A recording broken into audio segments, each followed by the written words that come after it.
ABC Electrical Sales, shop number 8, Hagley Park Plaza, Kingston 10. Open Monday to Friday, 8 a.m. to 5 p.m., Saturday, 8 a.m. to 4 p.m. We make your electrical jobs as easy as ABC. Call 754-382-528 or fax 754-3659. ABC Electrical Sales, for a better choice. The Aeronautical School of the West Indies presents Squawk 876, a fun and informative program where you will learn about flying, aircraft systems, weather, maintenance, and much more. Tune in to Bess 100 FM this and every Wednesday at 5 p.m. to 6 p.m.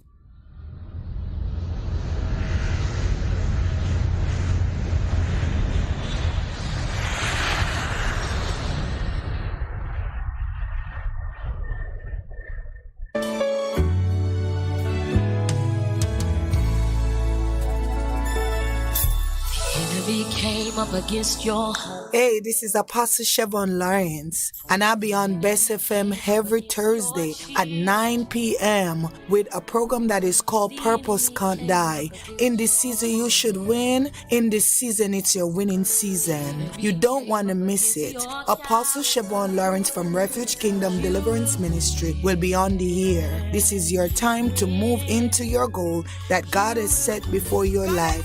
Join me on the air, Apostle Chevon Lawrence on Bess FM. I've got to go with my purpose.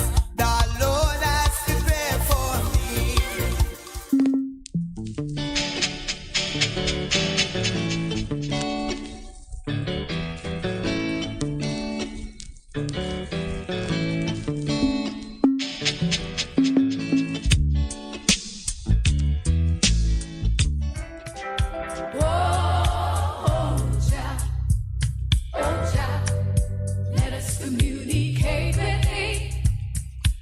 You good? You can get better. Spread the word. Straight Up gets better on Bess FM. Straight Up Jerry Small, Mondays, Tuesdays, Wednesdays and Thursdays on Bess 100 FM. 10 a.m. till 2 p.m. I'm your host, Robin Jerry Small. The numbers are 279-8473, 279-8473, and 619-1508. 619-1508. Also streaming live on the internet. Bess FM, Straight Up, Robin Jerry Small.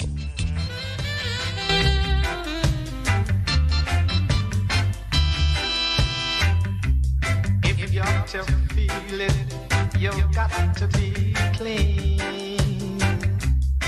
You got to make it straight, you can't be lean. Share the joys togetherness can bring.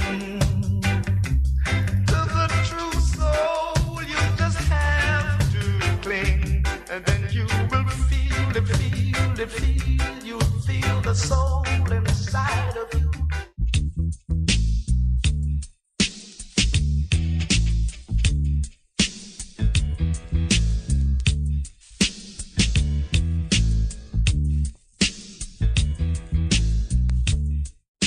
It's good, it's better, but nothing beats.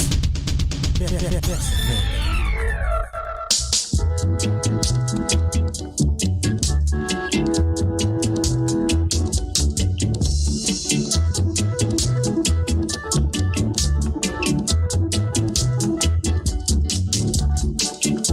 to pick up the pieces.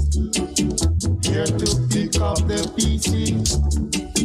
Here to pick up the pieces. Better place look good, my brother. Better place keep clean, my sister.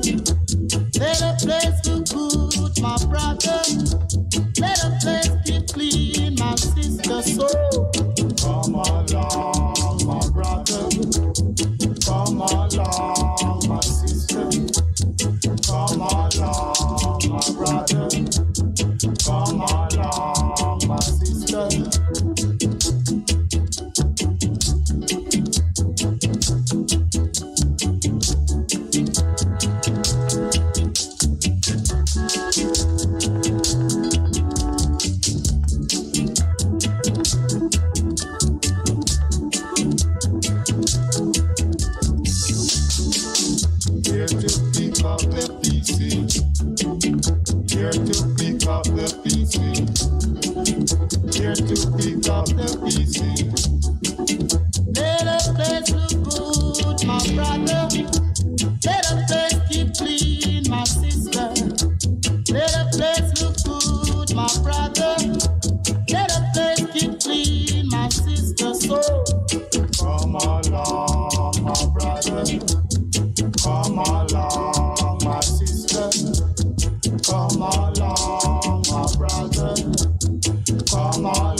quarrel every day.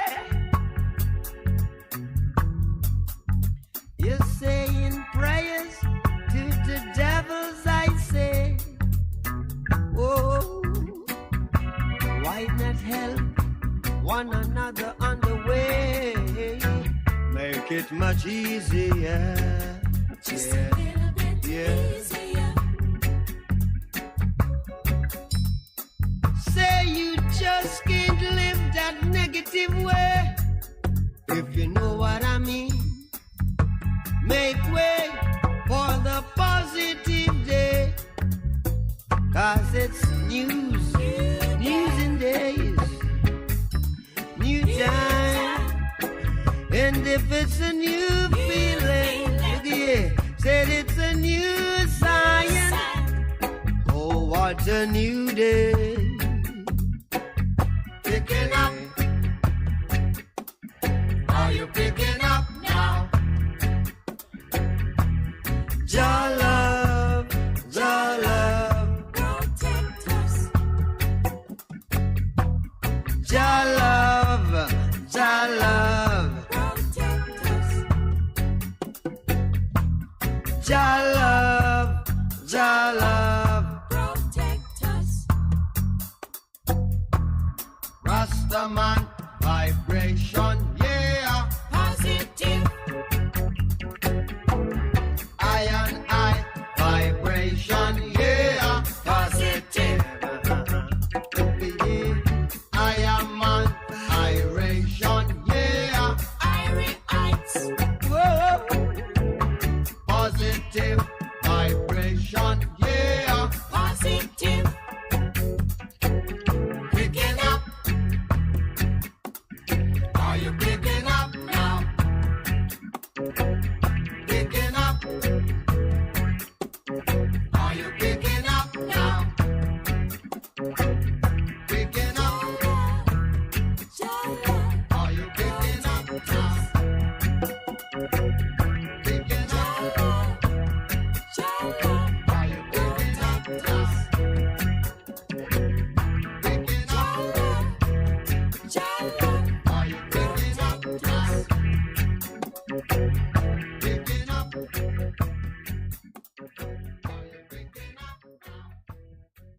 Yeah, good morning. Welcome to the program for today. Today is the 26th of July.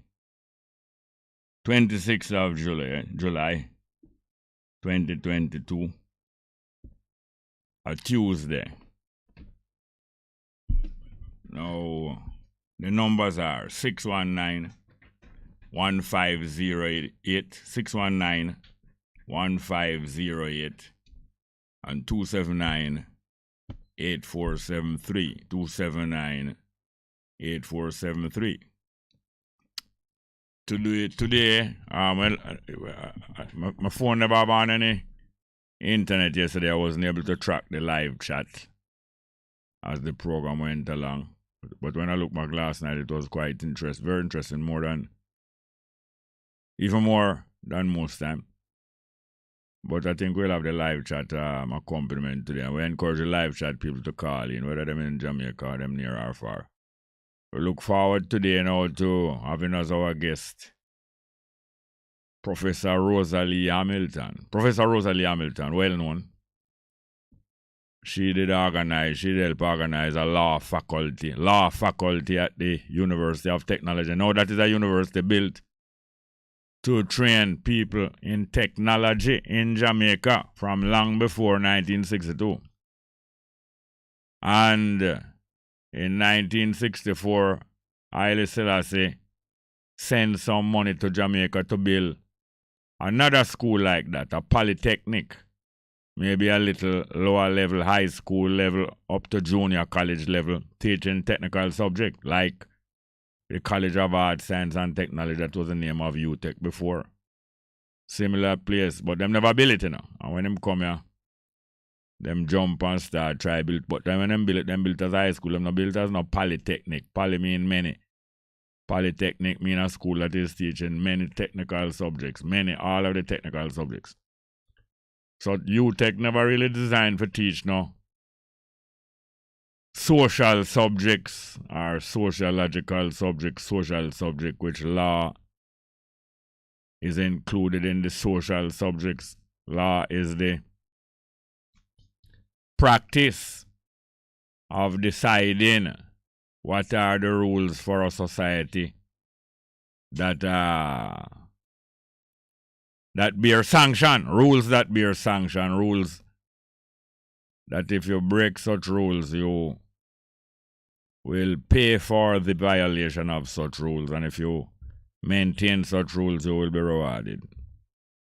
The law never really included in a technical university plan, but eventually, because of the needs of the country and the region, the needs of the island and the region, University of Technology expand till it start to teach many social subjects and other subjects, even reach up to law. Professor Rosalie Hamilton, one of the main people who helped to bring that about. And she is also the founding director of the Institute of Law and Economics. Founding director, another organization is different, of the Institute of Law and Economics. And recently, last year, she and some other people found it in themselves, and they founded it on the ground. Found it in themselves, in their mind, and then bring it to reality, not just an idea, but materially on the ground. Them founded the Advocates Network. Advocates Network. Advocate are people who talk on the behalf of other people. Advocate usually refer to lawyers, but not only lawyers, anyone or any two or many one who speak and represent on behalf of others. Advocate Network. And they found it necessary and timely to do it. Time for it to be done. In Jamaica, being done all over the world, people decide, because of their extra capabilities and extra gifts, them decide to get together and speak on behalf of others, and sometimes all others, sometimes any other, sometimes many other, sometimes all others. Advocates Network. And them found it necessary and timely. Time come for it though. The time when the United States murder George Floyd, an African American man murdered by the police live on internet. Camera take it in and camera recording the entire murder of George Floyd by police in the public on the street in America. Joshua, 1 year ago, or it's 2 years ago? I think it's 1 year ago. As a time pass so fast, or it'll come more than 1 year ago. I think it's between 1 year and 2 years ago. George Floyd murdered in public by the United States, agents of the United States. While it was being recorded, and them know that they were being recorded, and them continue to murder them, and they murder them the slow way, slow and torturous way. George Floyd murdered by the United States. George Floyd was a man well known in the community, in a Minneapolis. Minneapolis, one city, I think, are the capital for Minnesota, one state.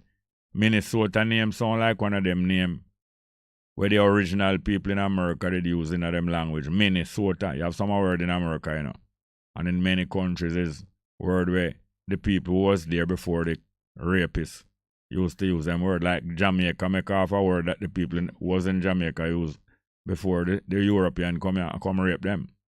Jamaica and many other words like hammock. And many other words like cayman, which mean crocodile. Many other words that was being used here before the European come rape. And Minneapolis, I believe, is one of them. No, Minneapolis is a Greek word. But Minnesota, I believe Minnesota might be a word that was used by the people that was there before the European come rape. Yes, George Floyd was well known in Minneapolis, the city where him live. Only a white woman love him. Him well known for that, Only a white woman love him. And I think 2 white women him have one time when them kill him, Him used to work all in a nightclub. I think him used to keep order in a nightclub that anybody in there get trouble him want them, and if them not stop get trouble him put them out because I'm big and strong. And then murder him. But after it spread right around the world, you know. Spread right around the world. The protest against it, just like you said, the protest against the same one, them a murder. It seemed like some people in the police force murder a young woman recently. And it a build up in a protest in Jamaica. A build up in a protest in Jamaica against the disappearance of Donna Lee Donaldson, who seemed to have been murdered not in public by the police, like in Minneapolis with George Floyd, but in private by the police. Seemed to, we don't know about murder, but seemed to be have been put away. Put away and put down. Seemed to have been put down and put out by police in private in Jamaica, and police force now in public protect them, police member them, from being found out what them do. And same like how the protest bill in a George Floyd, so it's a bill in a Jamaica. And in America it turned out into many organizations. One of the organizations is Black Lives Matter. Black Lives Matter, people start organize organizations say Black Lives Matter. I don't know if it did start before through this, but I think it's around them time that it really exploded. Black Lives Matter. Although you know, so the LGBT take it over, because you know the LGBT intend to take over every social organization in the world. Or LGBT want to rule the world. The LGBT want to set the rules in the world. It's not the first it happened. In the days of Sodom and Gomorrah, LGBT did set the rules in the world. Sodom and Gomorrah was two world power in thousands of years ago. Two world power where Sodomite and Gomorrahite rule and dictate to everybody around what are the rules. So it's not the first it happened that LGBT are planned to take over and rule the world. In other words, set the rules. Other people was ruling LGBT. Well, LGBT say it's time for them rule back the world and set the rules. And if you have too much picnic, little more, it will fit into their plan to take away your picnic from you if you have more than one. And LGBT who can't produce picnic will get picnic for themselves to bring up in a LGBT tradition and teach them LGBT religion and ways. So now, as I say, in the 60s another time, even in the 20s when Marcus Garvey organized in America and all over the world, it was the communists them who always infiltrate most organizations and take them over. Because communists want to spread themselves in the world. So them align themselves to all popular movements and all protest movements. And because them work hard, the people like those militant people, you know, them always work harder than most of the people.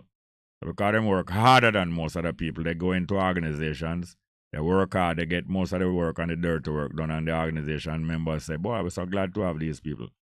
Matter of fact, let us put them in charge because them work hard and make we don't have to do much work. More than them tell we must come a demonstration, we come. Well, from in the 20s, the communists around the world, Marxists and communists, always infiltrate popular, many people have done this in a time, over the time. Infiltrate popular organizations and go into them and become a part of them and eventually take them over and control them.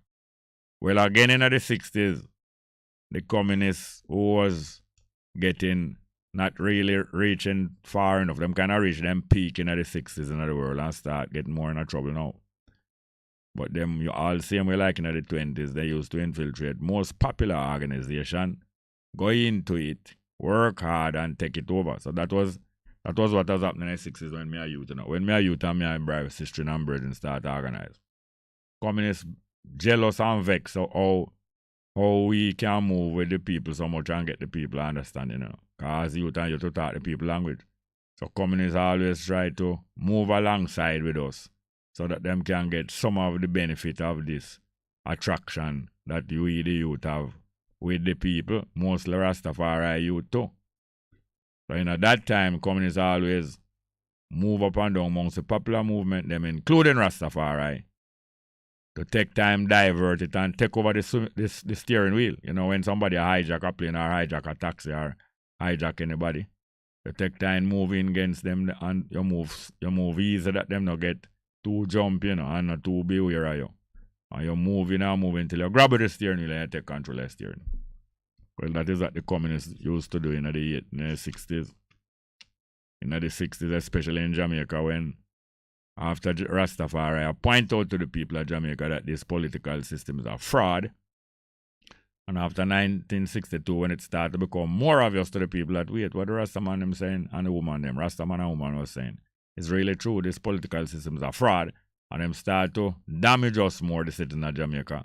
And people start to pay attention and take a lot of direction from the thinking of the Rastafari family. Not religion, you know. Direction in how to throw off oppression from off of your back.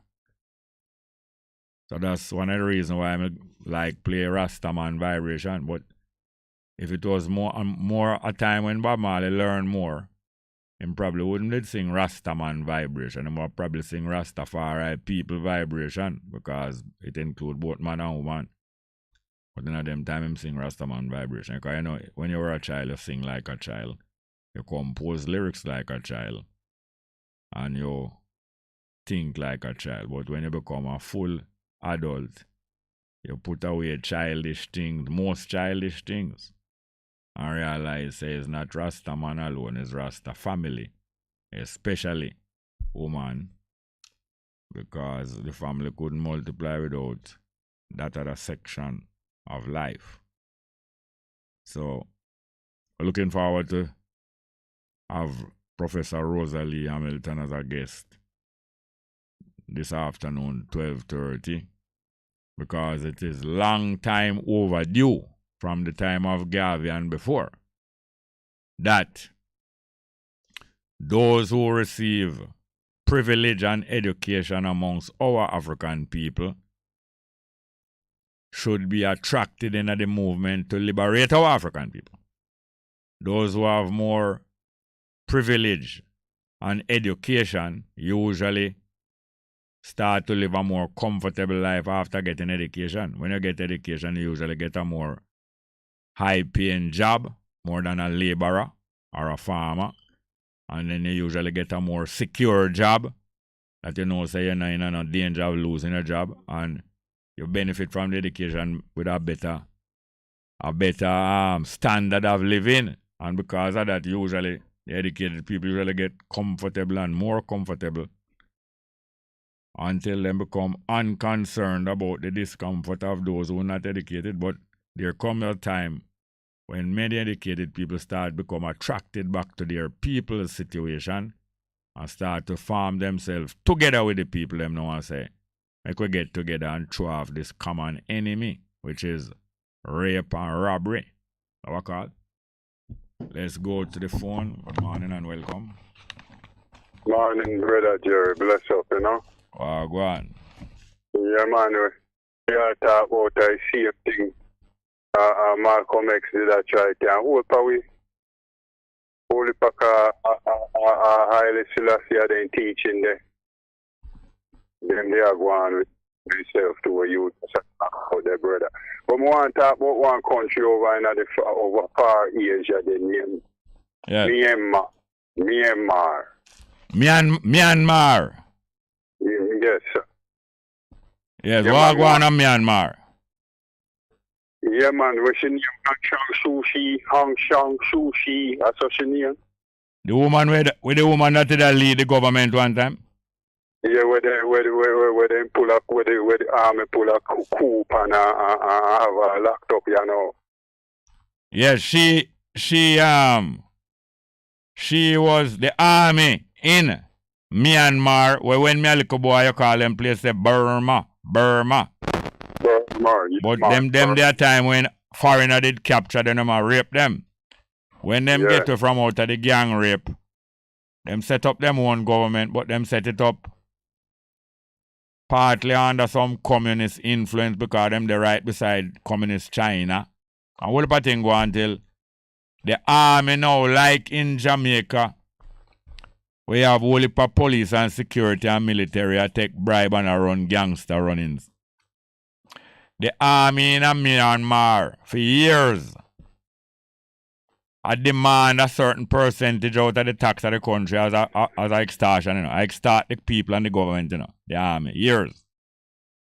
So them reach a stage where them decide to overthrow the government that lady was running and take control back of the country, because that lady that run a government that defend some of the people, but not all of the people. But gradually it look like some, because you have in Burma, you have Chinese, you have Indian, you have all different kind of racial group in there. All of them are Asiatic, but it's all kind of racial group, and from time to time one of them take advantage of the other one, and the next time the other one get pant up and take advantage.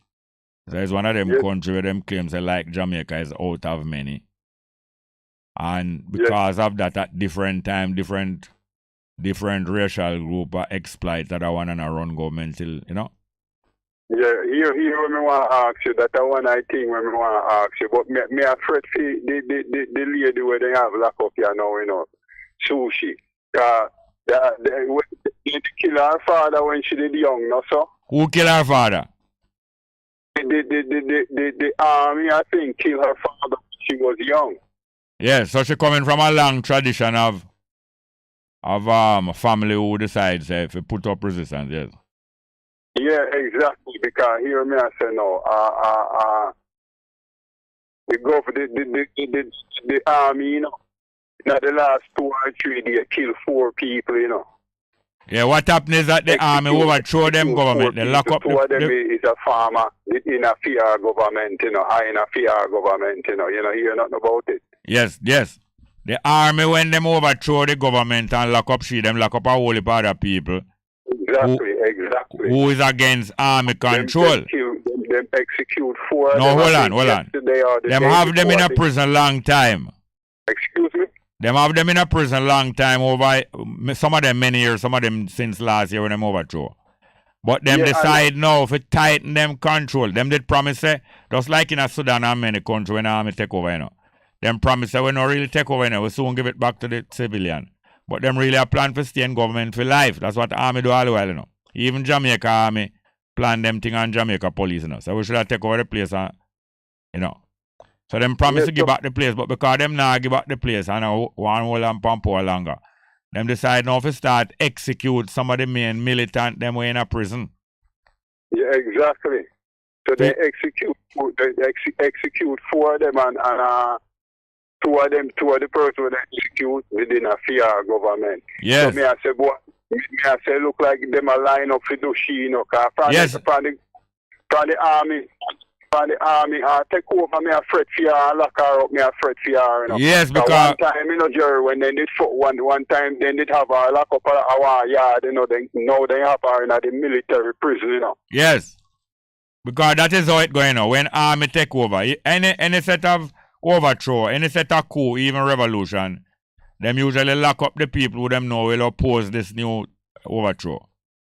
But like in Ethiopia, when them lock them up, them have them for a while. In Ethiopia, they had them for about nearly 1 year. About 60 of the main people in the government and in the family are still sick. Because them say them people are danger, can't rally back the country. Yeah. And when them have Haile Selassie, first when them overthrow the government, because the government of Ethiopia was the prime minister and the cabinet, And in Ethiopia, the prime minister and the cabinet have the gas price, I go up like our wholeness are doing enough. And I go up and go up. And the people, the taxi man, are first decide to organize a protest against a wicked gas increase. And in February 1973, February 1974, them go demonstrate and lock down the city with demonstration. And the student them in the university now join up with them. Just like how yesterday the girl them out there demonstrate about Donna Lee. People start to join up with them because many people are get oppressed. And when the student and the taxi man join up together, and the army says the people them ready to stop the oppression, because His Majesty tell the government, so them not to push up the gas price are wicked, You didn't know that? Haile Selassie. So when the government get overthrown February 1974, them run away, You see like how the man in a Sri Lanka run away after them surround him house and try to fly out? Yes, because that me did want to ask you about Myanmar and Sri Lanka. You hit the nail right on the head. All right, hold on. I'll soon come back and get back to you. Yeah, Same thing happening in Ethiopia, where them surround when them overthrow the government. The government want to run and take plane like the guy of Sri Lanka now. But the Prime Minister of Ethiopia couldn't get to reach airport. Guess which part him run go? To the sea. No. Him run go on the Haile Selassie bed in him bedroom. Oh, yeah, true. Yeah, man, I didn't hear about him, man. Yeah, man. And Haile Selassie come in him bedroom and see the guy on them bed and say, what you do under my bed? Why you not face the people? If you was clean, you could have faced the people. And that Haile Selassie said to you, know. Yeah. And him hand a letter to Haile Selassie say him resign because him no want get in him no want the army catch him. Haile Selassie say I'm not take no resignation from you. Go face the people them. Because if you're clean, you will alright. And him can't face the people. And Haile Selassie say him not take no resignation. And the army lock up the guy. And the army announced on the radio say we is not against Haile Selassie, we is against the Prime Minister and the Cabinet. You remember? Yeah, man. But after a while, more and more people join in at the protest. And them start to lock up the Prime Minister first and lock up people and lock up some of Selassie family because some of Selassie family in league with Wagwan, you know. Yes, man. And them lock up a whole heap of them have them in a prison. Mostly women, you know. Because them say the woman them more dangerous. Yeah. And on the 12th of September, them line up. But that time them have Selassie the police. Every day them a salute them and say we is with you, you know. And them line up 64 of them 12th of September after them in there from February. And shut off the 64 of them include a whole heap of woman. And say Selassie alright. But as Selassie them want to come for stealing, but they can't move fast. Because them know Selassie will rally. But anyway, Myanmar and Sri Lanka, as you say now. Yeah, man, the people them are Sri Lanka. And some, not all, but like just like you see how many different people down Myanmar. But yeah, some like people them who favor the people them dark Indian them like Sri Lanka. Them black man, them black. Not true? Yes. All of Myanmar. Eh? All of Myanmar are many different tribe and race. And some of them black, although them are Asiatic. Them dark. Dark, man, dark, me I tell you, brother. Yeah, man, can me see some of them for true, man, me I tell you, dark. But guess what happened in Sri Lanka? After the whole heap of people joined together now and run out Prime Minister and run out President. The people who organize the demonstration in Sri Lanka starts to slow down the demonstration them. Because them say the demonstration gets so big now that the troublemaker them and the infiltrator creep into the movement. You hear? Yes, man, but Jerry, the people where they voting for them in Sri Lanka, that the man they shouldn't get that they post. But is that a coming to hold on, man? The first thing happen when the movement get big enough, people go and infiltrate in there who is not really fit, you know. Yeah. So that happened in Sri Lanka. So the organizers of the demonstration, smart no one knows, say, there comes a time when the infiltrator going to come in and want to take it over. So them slow down the demonstration now and start to take out some of the infiltrator and the fifth columnists and the Judas them. Because the fifth columnists and the Judas, them will still bring in back the same people, them come replace who overthrow, you know. So Franco, step by step we are going to understand. Because the same thing happened in Jamaica, you know. Same thing happened in Jamaica. So police can go and protect police murderer. One set of police the night before go up a Red Hills, go murder a man where report them to the other police. Go murder the man where them a demand money from him. And when him give them the money, them start demand 10 times the amount of money. Them demand $15,000 from him. Him give them the $15,000. Now them want $150,000. And the man send him home and go to station and go report it. So when them in a station, them get all news, you know. So when them get that news now, 3 of them or 4 of them go up a Red Hills, go murder the man. And the woman run, we gone over, jump over the fence. Them want murder she too.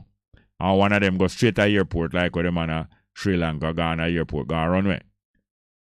Well, them announced 2 days ago, say, him is in America and him a book a flight to come back to Jamaica, you know, for worry.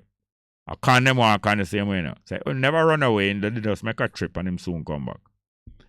2 and next set of police disappear a woman and police force protect them. And the people of Jamaica get fed up and the woman them first go out there and organize and teach other people them how to demonstrate and surround Jamaica house and surround police station, surround apartment, and protest say, give it up, all George Wright. The Prime Minister, the main one to protect George Wright, you know. George Wright a beat woman in the head, under camera. Other MP in a JLP government a threaten woman with gun for kill her.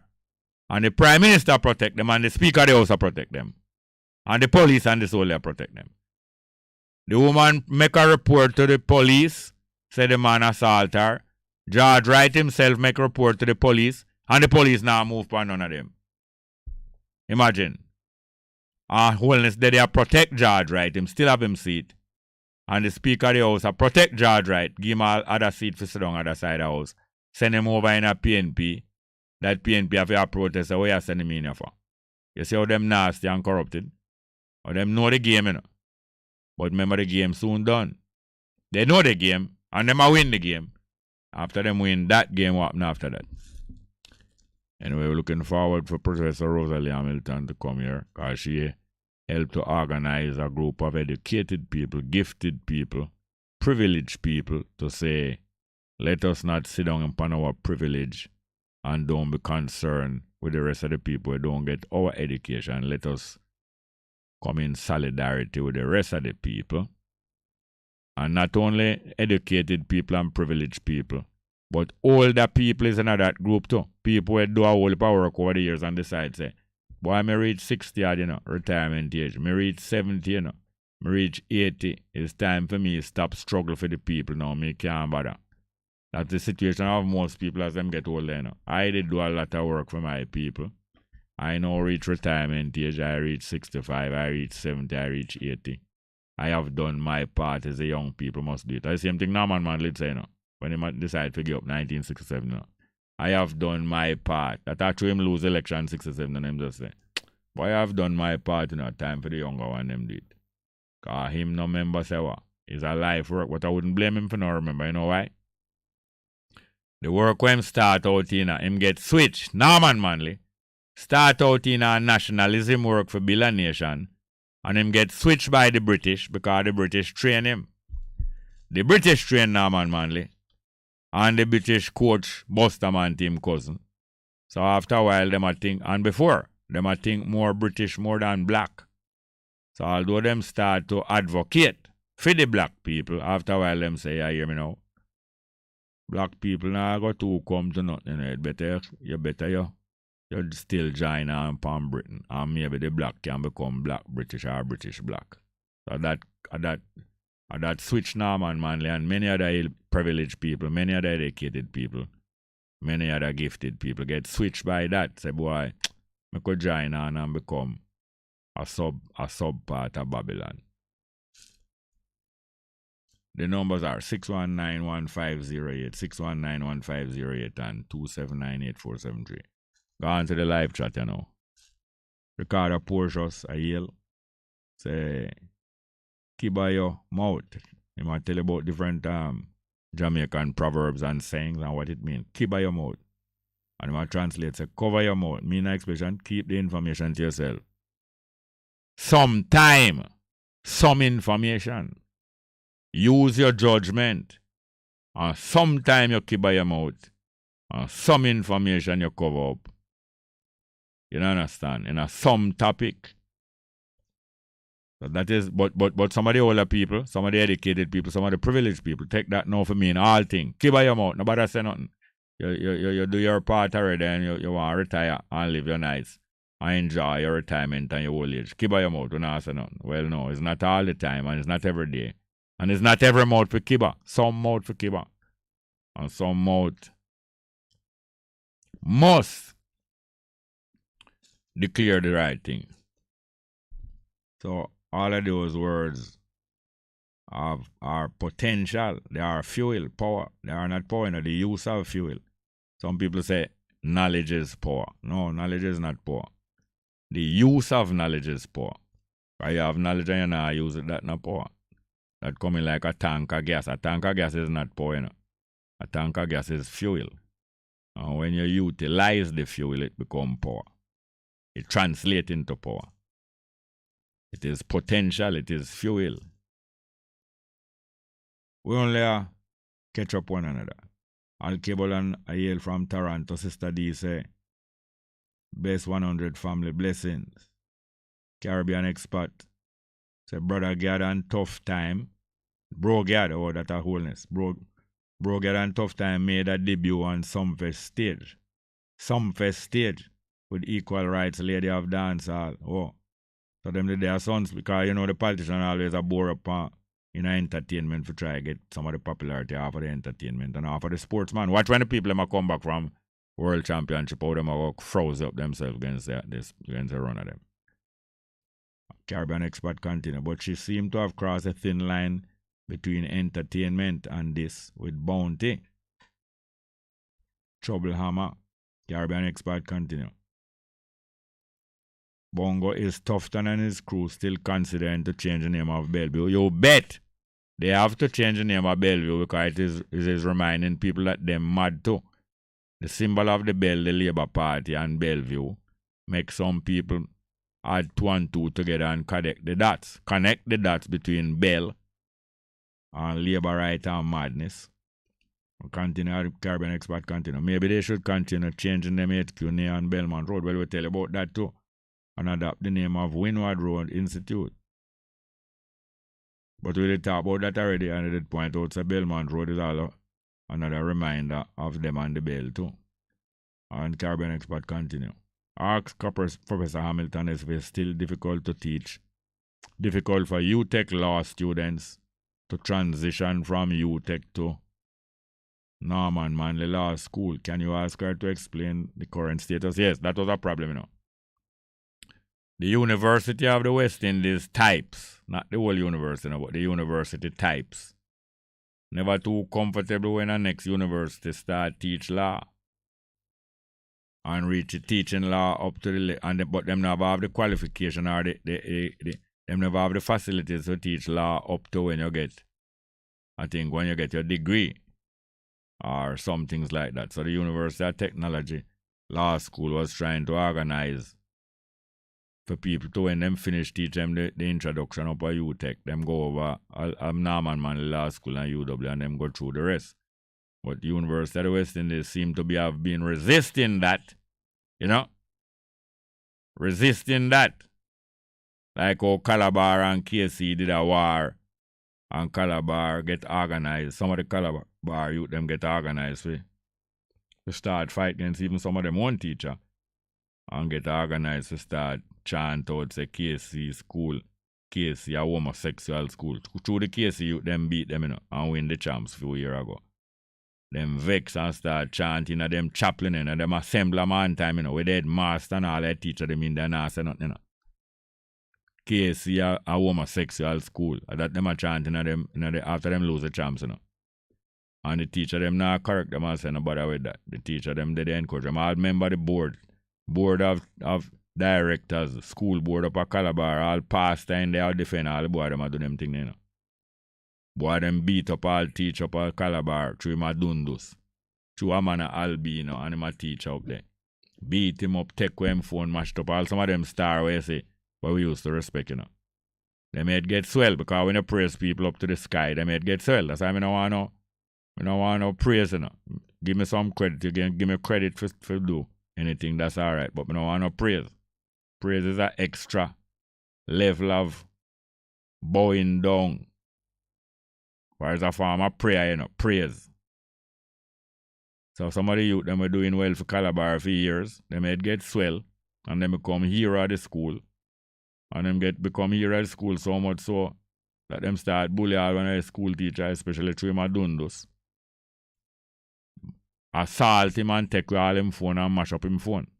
Imagine some like a respectful youth who used to respect and used to see them as a good behaving youth. Like more of them behavior, them get corrupted. So it's similar with University of the West Indies now never want admitting UTech people to continue to them schooling over UTech in a law. You know them little rivalry there. Yes, I'm glad to that you asked me. Please, somebody please remind me when to come on if I don't ask her. To ask her about that that qualification and recognition of you with UWI, of UTech, and vice versa, if them recognize one another qualifications as being on par or preparation. Pablo of the music in a live chat, I say, Hail Jerry. No one can tell the value of the ruby the Majesty donated to build the school. Yeah, me here say some valuables them send, you know. Never send just pure cash. Me here say send some valuables. Some people say ruby and some say gold. To build the school at Jamaica, and them never build it. Them mass off the what the money when give them mass it off, or the values them mass it off and never build it. And here him come 2 years later landing at Jamaica. That's why them never want him come in. Pablo of music continue. Up to now, yeah, we did read on her. Sister D say, 2 years now, Ras Bongo. May 2020, the George flight thing. Time I move fast, true man. Delroy Henry say, greetings, Bongo Jerry. Tuesday blessing. Most common way people give up their power is by thinking that they don't have any. And that is true. Just like how if you don't know your rights, you don't really have any, you're not going to enjoy any. You have rights enough, but if you don't know that you have those rights, you're not going to really enjoy it because you don't know say you have it. And you're going to sit down cool and accept being without your rights. And you're born with rights enough. And rights never start when the United Nations declare human rights 1948. Rights was from the beginning of humanity, human rights. The right to live and all those other rights. Those was there all the while. People come find out so them have it. And that everybody have it. But some people would like to say that them have it and other people have it. So therefore them want to corrupt rights and translate rights into privilege, not the rights of all. Rights belong to all. Yeah. Sydney Downer say, Ishus Ras, Vicious Irie. I don't know what if it's a name, I tell you. Sister D say, it is like the Pope Francis apology. Pope, that are the Pope. Do you think any sincerity in his words? I don't have to read it for no, so the word not sincere. I think she's talking about the apologies given in Canada for the murder and rape of the native people of Canada by the Roman Catholic Church. She continue. Bless up yourself, brethren. Ricardo Portia said, Papua New Guinea. That's a large set of islands out in this Asia there where some black people live there. Far from Africa, but black people live there.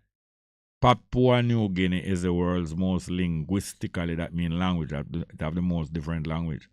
The most linguistically diverse country in the world. A fact that contributes to its status as the most ethnically, racially, or culturally diverse country in the world. Yeah. Because African and Asian mix up and is many different kind of African and many different kind of Asian. Ricardo Portia said there are thousands of ethnic groups in that country, each with their languages and customs. And then put 18th of July 2019. Maybe that information come from that time. Altia Stewart said, greetings, Mr. Small. Thanks, Rastafari. Finally, I'm here again. Altia Stewart. Nice, man. Pablo of Music say, Iris Sister D. Altia Stewart, look. Sister D say, she request a song from Junior Kelly. So you think you get away. So you think you get away. 1 minute there. That is so you think. Junior Kelly did sing so why love, if love so sweet, why it hurt so much? If you think you get away. Junior Kelly. Alright, we'll try. Sometimes we take a chance and I play music, but so we're supposed to listen to music before we play it because we expose ourselves to problem more than one time and play music that's not appropriate for ear play. Music where I want to tell if you go kiss out your Bible and all them way there. Or kiss out our coachy. What's it? Where Queen Africa up there now? Yes, Sister D. Ruben says, so you think you get away? For them we are move duplicitous and all fifth columnist. Yes, man. Slice 6 say, The song Rastaman Vibration, he says, picking up. Are you picking up?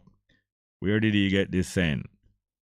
Well, him used to, when him coming at the organization of the Ethiopian World Federation, he was greatly influenced after he meet Brother Gad and the rest of the brethren and sisters. And Brother Gad is a man always use that phrase when he talk to people. But he's not him invent it. Other people usually use that phrase, but him love it very much, and it become a characteristic of him way of talking, him speech pattern. When him ask something and he want to know if you're following and understand what he mean, him say, are you picking up? So Bob Marley also reasoned with him, and other brethren used to use that phrase also very much. Him start to use that phrase to say if you understand what he must say. When him say Rastaman vibration positive. So it become a way of talking, and as you know, in many organizations and groups, develop them own like a slang and lingua. And it become a way of talking. And afterwards, more and more things add on to it. It start to become a personality cult around Brother Gad. But it is not a crime, but it's a personality cult still. But it's a way of talking. Are you picking up? 11 o'clock gone. Thank you. A difference you can hear. A difference you can feel. Best FM 100 on your dial. Keep listening. The Kingston and St. Andrew Municipal Corporation, KSAMC, is renovating public parks across the municipality to improve their overall aesthetics and encourage residents to get outside more often. Stay with us to hear the details. I'm Andrew James Sawyers. Public parks across the Kingston and St. Andrew municipality will be spruced up over the coming weeks as part of efforts to encourage increased use of the facilities. These activities will run concurrently with the year-long celebration of Jamaica's 60th anniversary of independence and the 150th anniversary of Kingston, dubbed Kingston 150. Among the parks to immediately benefit from improvements is the Marvelly Park, located at the intersection of Malines Road and Washington Boulevard in St. Andrew. Mayor of Kingston, Senator Councillor Delroy Williams, says the design for the works has been approved and rehabilitation works are expected to start this month. Amenities to be installed at the park will be similar to those at Emancipation Park in New Kingston. Another feature of the park will be rainwater harvesting systems. We should take in refencing the entire park and putting in trees and so forth, and then we will complete the park in phase 2. We also want it to be a sustainable park, environmentally friendly, the use of solar for lighting. The park will also be designed with open spaces and walkways to encourage physical activities such as walking or jogging, play, and community events. Over at the Mandela Park, improvement works continue in collaboration with the National Solid Waste Management Authority (NSWMA) and other agencies. What we do will be measured based on the plans ahead in terms of the review of the area, looking at the area to see how the area would best serve the people of the municipalities. The Mandela Park was selected as the national project for Labor Day activities in May.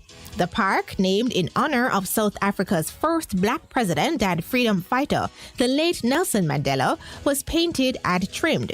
The sanitary facilities were also improved, and volunteers planted trees and installed a ramp for persons with physical challenges. The park is managed by the NSWMA through an arrangement with the Ministry of Local Government and Rural Development. We do our occasional inspection of the park, and wherever we see the need for additional work, we do it. The St. William Grand Park, located in downtown Kingston, is also being renovated. We are doing renovation work to the entire sanitary convenience facility. We are changing out fixtures and fittings, plumbing works, and we are retiling all the sanitary convenience in the park. And we are near completion. Additional features will be added to the park to make the facility appealing for use. We are looking at other features like lighting and water features to see how we could make the park far more interesting and interactive. Another park where major works will be taking place is the monumental and historical National Heroes Park. This location is to become the home of the new Parliament building. The design of the space makes itself available to so many opportunities. We believe that that will spearhead many things to happen in that space. It will create far greater use of the space by the residents of the municipality and visitors. Smaller community parks will also receive some attention. The Dehaney Park is one such park where rehabilitation work is underway. We have put in about 30 trees and looking at putting in probably another 10 trees. We have brick a section of it to allow for community events and parking when necessary. We are putting within the areas that we have put the trees, we are looking to put play areas under those trees for the children, and we have put in seating areas within the park. Mayor of Kingston, Senator Councillor Delroy Williams. We've come to the end of our program. Thanks for listening. I'm Andrew James Sawyers.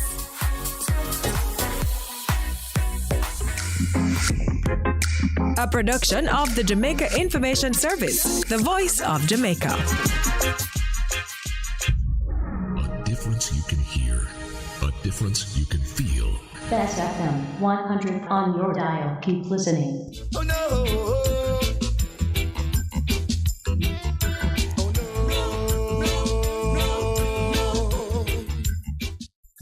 Isachar Music presents the single Dirty Works by Link and Chain, a conscious reggae group, distributed by Tough Gong International, available on iTunes and all digital platforms. Email isacharmuzik@gmail.com. Dirty Works by Link and Chain is on the Isachar Music label.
nothing beats.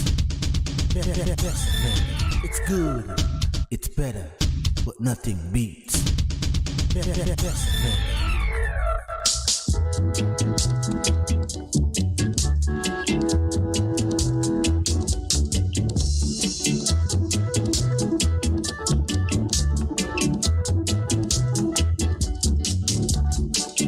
Here to pick up the PC.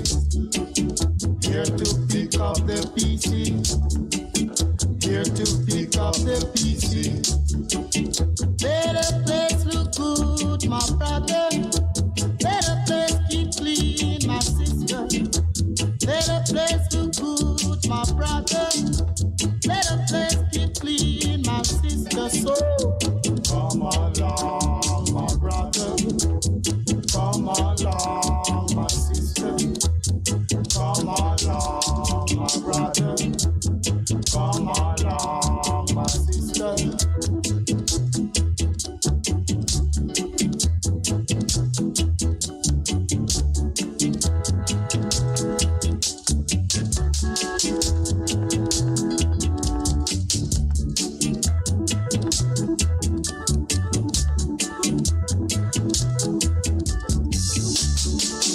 Here to pick up the PC.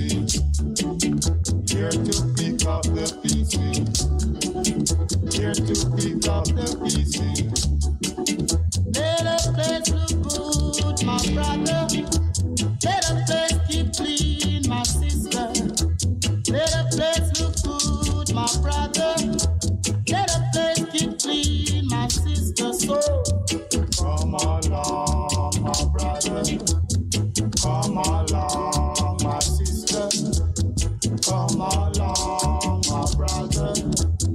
Come along, my sister.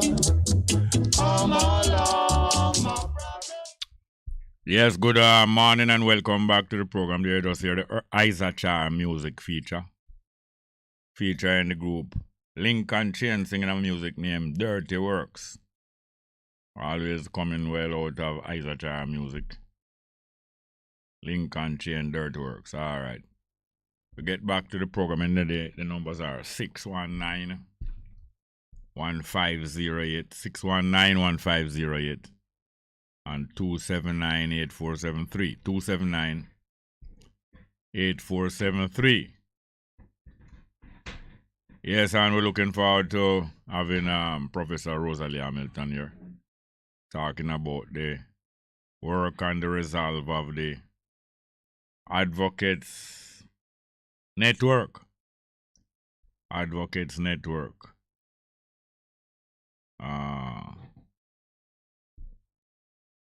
Yes, just come across my mind, say Jamaica man have a reputation, them love the big stout and fat woman, especially when them have all different shape, not just one shape and all them way there, but so we have to appreciate all the lady them too. When I play a piece of music, I always like play it a long time, don't play it. This one is by Louis Prima. Some white people usually play black style of music, Name jazz and boogie woogie and them thing there. But him played very well, Some of the white people and white musicians play the black style music very well. As a matter of fact, some of it become Latino music, which is characterized by the African influence of the rhythm and even the instrumentation, Latino music. Let's hear Louis Prima, an Italian American singing about Closer to the Bone, about the little slim lady where I get left out by some people. Let's hear it, Closer to the Bone.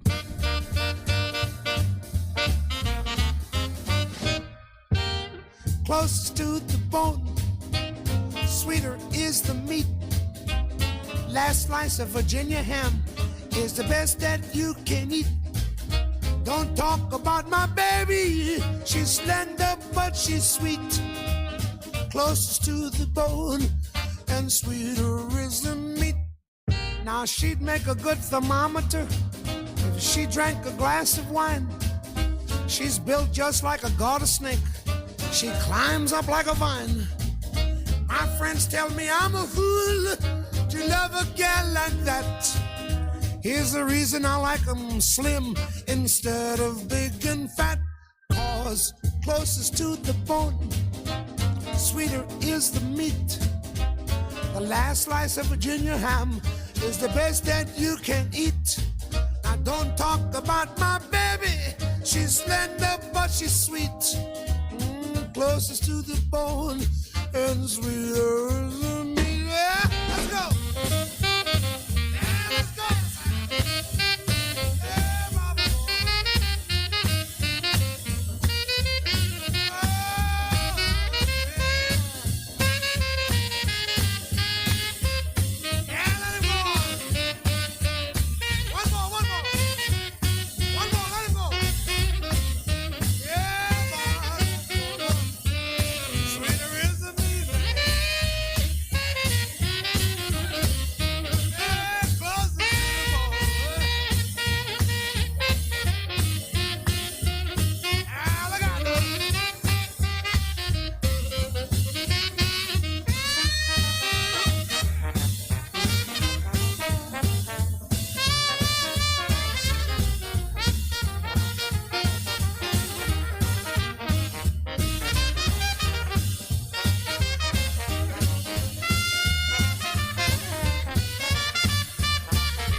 She'd make a first-class fountain pen if she only knew how to write.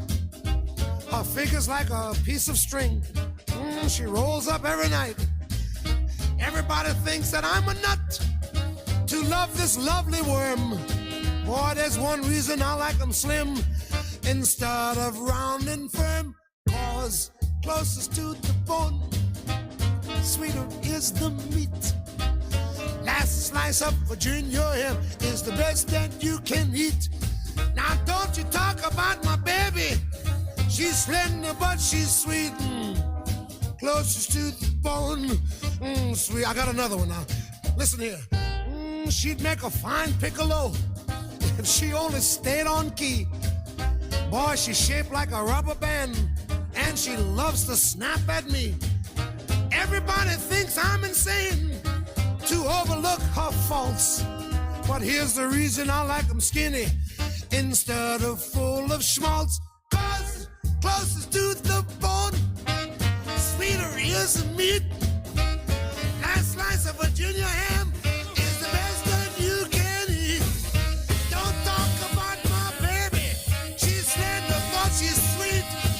And closest to the bone, and sweeter is the meat. Yes, sir. A Louis Prima that. And him friend, them Italian friend, them a sing some jazz and some black people music mixing with some of them own culture, closer to the bone. Yes, we get back to the live chat here now. Live chat. Rasnimba say good day. Bongo, our sovereign king has issued an edict. It is organized and centralized. He also bequeathed unto us a royal legal document called the Constitution. Let us study it. Well, what happens this, that what? It's not really an edict, His Majesty did this, Haile Selassie. In 1961 and thereabouts, between 61 and 63, the first and second mission of the Rastafari to Ethiopia. Him offer some advice. Yes, him offer some advice. All right, let's get back to the phone so we won't get back to that. Good morning, welcome to the program. Yeah, blessed Rastafari. Oh, go on. Yeah, man, I'm there back, Yes, sir. So, the back, Come again? Yeah, no, man, I'm forward in back, Yes, sir. Yeah, Jerry, may I tell you, sir, here comes our next independent where the people must celebrate where Jamaica are really independent. Yes. And I spend a bag of money and I fool the people, man. continue, you know? Yeah, if it succeed, what them doing it working for them, I'm going to stop. I'm going to continue. But I'm going to continue till them find themselves winding up. That is what always happen. I think everything is peace and safety. Because when you look on the whole thing, you know, you just see the thing I get worse and worse and worse and worse. And everything with them try to do, you know, I just by the way, make people understand who you mean when you say them. Yeah, everything where the government or the system, see, we run Jamaica. Try to do just to keep themselves going, you know. Just to keep themselves going like what them do a day with the Commonwealth thing, where they might try refurbish Commonwealth, where they might try when the government are try put Johnson Smith in as executive to keep a next 2 or 3 years in. Everything what them do have just to keep themselves in, you know, and keep Jamaica down. Just like the BP, the BPO with them are, where you see them are advanced with, and I pay the people them little and for work. You know, it's that slavery. You know, them shameless, you know. Them people are shameless, you know. And the BPO now I breed up the scammer. God, so them train the people them, they speak like American and all them thing there. And I saw the people them get them information from the people them with them. Hey, me I tell you, say Jamaica becomes a slavery. I come back in Jamaica, you know. On a level, you know. It's a small. Yeah. You know. But you see, when you look on it, them people are where I say them are run Jamaica, man. Sometimes, you know, you have some little caller where I call, you know, some little energetic caller, you know, because I listen to them, you know. You know, where sometimes you just listen to the program, you know. But it's the truth, I say, the whole massive not really ready yet. You know, sometimes you just take a back still and, you know, go and listen. Hold on, when you said when the massive not ready yet, to do what? For deal with revolution if you go on, man. Because revolution have to go on, you know. And revolution can go on with people when already? It can't go on with people already. Yeah, man, revolution go on with all kind of people. But the people who not ready, them usually follow. Follow, yeah. But you know, you have to have a mass, you know, already, you know, cause you know what I mean? No, when you say you know what I mean. See, when we say we know what we mean, it leave things hanging because when you don't finish explaining something, you usually we add on, you know what I mean, you know, as a way of finishing the thing, but it don't finish. All right. Let me just give an example then. It's like how you see the people them gather up. No war, nobody no I don't know if nobody did that Sri Lanka, you know. Sri Lanka. Yeah. Not many. I mean the organizing of the protests. Of the protest. Yeah, what is the object of the protest? It's to move the government and move the system, you know? Yes. And refurbish the system. All right, yes. So you say. So looking at here we attack about revolution and check say a war thing with the No. Continue demonstrate with Sri Lanka and make us see if we can follow. All right. You see, the people in Sri Lanka find say the government make lot of mistake and you know it's a government where not really for them. You know, because government supposed to go for them mass of people, you know. So the people them do know them protest, march and get rid of the government and the people that work on the system now, which is the constitution, because sometimes man here says system and man wouldn't know. You see, a country constitution is a big thing, you know, a country law. Just like how you see the law going at Jamaica. All right, I don't think people are following because they step them now go step by step in a line going right on. The people of Sri Lanka, one government and one family being running the place for nearly 20 years, like what the PNP did around Jamaica for nearly 20 years, and them get the most of teeth. Then the Labour right come in now and the PNP mash up, and the Labour right look like them could have get a 20 year too. So you know, so it's a long-term robbery going. But the people of Sri Lanka, after this 20 year now, start to organize gradually. Nobody knew that it would reach to this. Because the people had been underneath the thing for 20 years and it looked like them dead. Just like how it looked like Jamaica people dead. But them not dead. So, yeah. Now them gather and them the thing gain momentum. And them decide to, since the government declares that them not coming out of authority because them is voting, them decide to surround the place where the guy them live. And them surround the place where the guy them live at the people's expense. Them surround the president place. Them surround the prime minister place, and them start surround more and more place. And them surround it and soldier and police they in, and them have gun can shoot down the people now.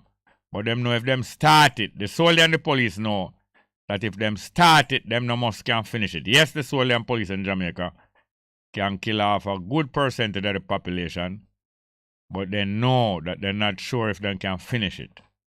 So that is why you say wholeness on them, they know minded. Harris Strong, all of them. Harris Strong, wholeness. The minister will say she a constitution, or she name Malawi for the whole of them.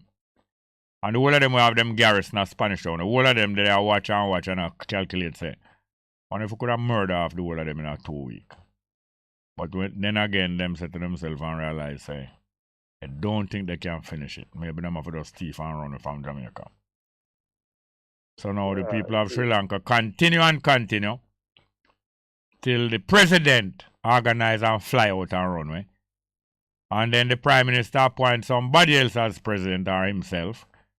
And the people them realize and know say are the same one them a come back in and them not take it and them not take it.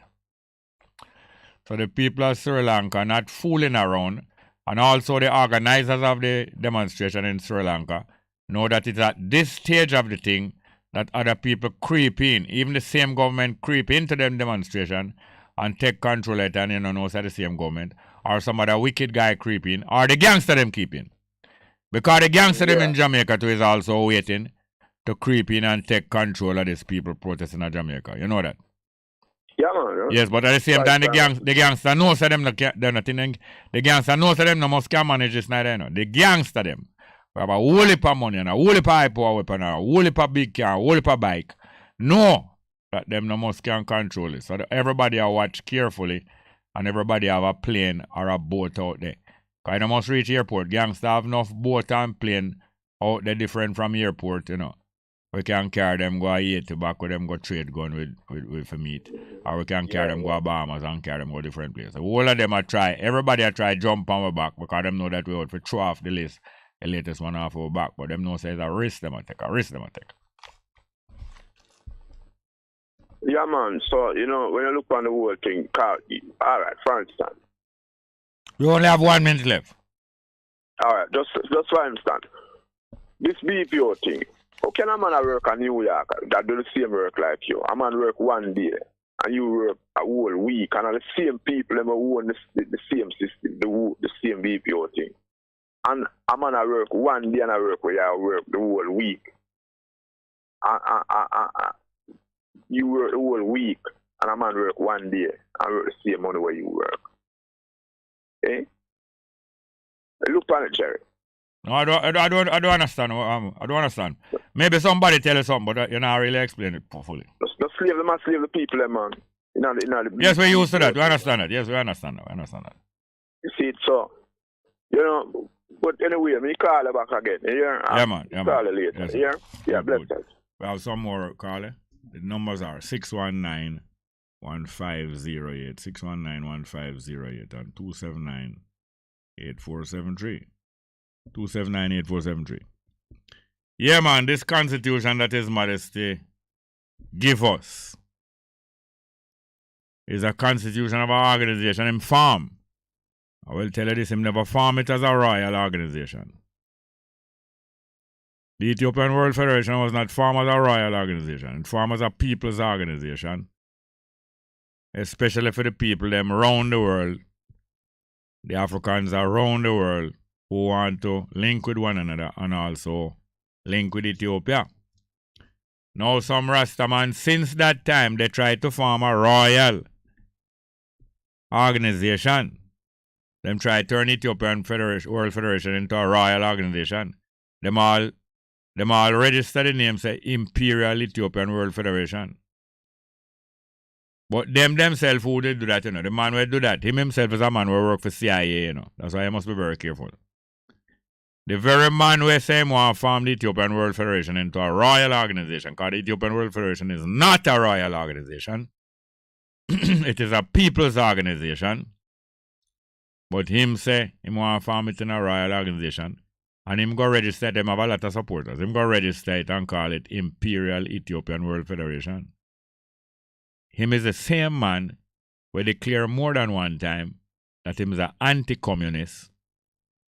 And him is willing to work for the CIA against all of the Rasta who are communists. And all of the organizations who are communists. He even declared many years ago, long before Mandela come out of prison, that Nelson Mandela is a communist. And when him come out of prison, because I know them going to let him out of prison, him say him is willing to murder him. That is Center Fox. A Center Fox said that, you know, as a Rasta man, you know. So him is an anti-communist and him know that Mandela is a communist. And when Mandela come out of prison, him willing to murder Mandela and him willing to work for the CIA. This man taught them thing, you know. You have a Rasta man state that them willing to work for the CIA, you know. Because them is anti-communist, you know. And because Cuba and Russia helped the military in Ethiopia to overthrow the government and to overthrow Haile Selassie regime. A lot of people, a lot of even Rastaman decide, say, boy, them is an anti-communist because Cuba and Russia and the military in Ethiopia harbor some communists and overthrow His Majesty. So them decide to become an anti-communist. But it's not good for your run go in and say any enemy of your enemy is your friend. Because you have some people have that philosophy, you know.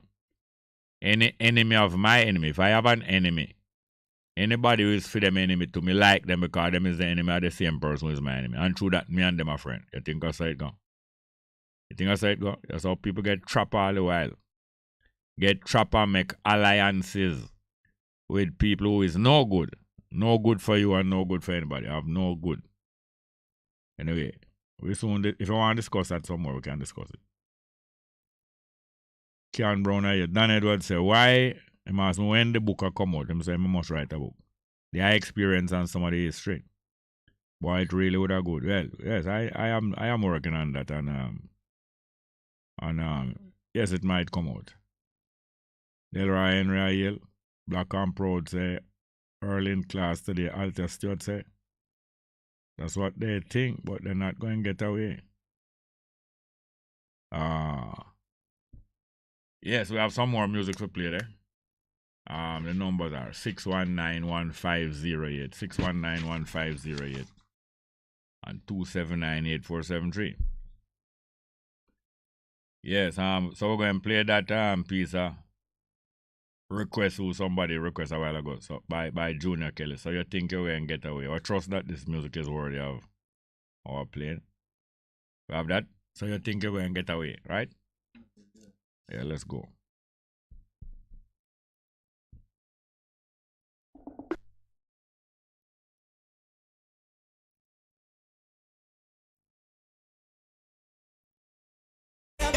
Taking every dime we have.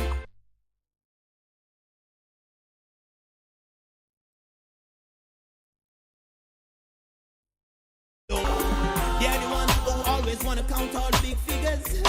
Yeah, burn them now. In the House of Parliament, them a beat down the decks, and I get me vex. Laughing with them friends of the evil ladder, them a climb. Collect counting every dime, sharing up the people's wealth. Not for exploit for a long time, but remember Jah no blind. Gonna get spanked with many strides. No care how you hide your empire come crashing down. Not to live up to them expectation, so be a frustration. Showing majority face, we can't get by them eat off the pie. Them a so cold we eye, but Jah they on the case. Though you think you get away, you think you get away, but you don't know. You don't know your judgment's hanging low. You think you get away, me know you think you get away, but you don't know. You don't know. You're going to get a fatal. No mistake in your beating the working eye, and your family won't be spared for all your atrocities and dirty policies. Sit up on a Babylon throne. Are you alone? Running every zone, appointed by the vicarious. So evil is a must, but just soon bring you down. Though you think you get away, you think you get away, but you don't know. You don't know. Your judgment's hanging low. You think you get away. You think you get away. All right, we're going back to the telephone. Good morning, welcome. Yes, Jerry, I mean, you credit me, I have to go try back again. You hear me? Yeah. Yeah, man, Luke 22, brother. Yeah. Teaching there when the teaching before the Christ. Just about to give up himself and him talk to the Christian people them for the last time. When he tell them, say, boy, how he used to send them out and so how things different, you know, so them have to go, who have a sword, have to go sell something and get a sword and things and time change, you know.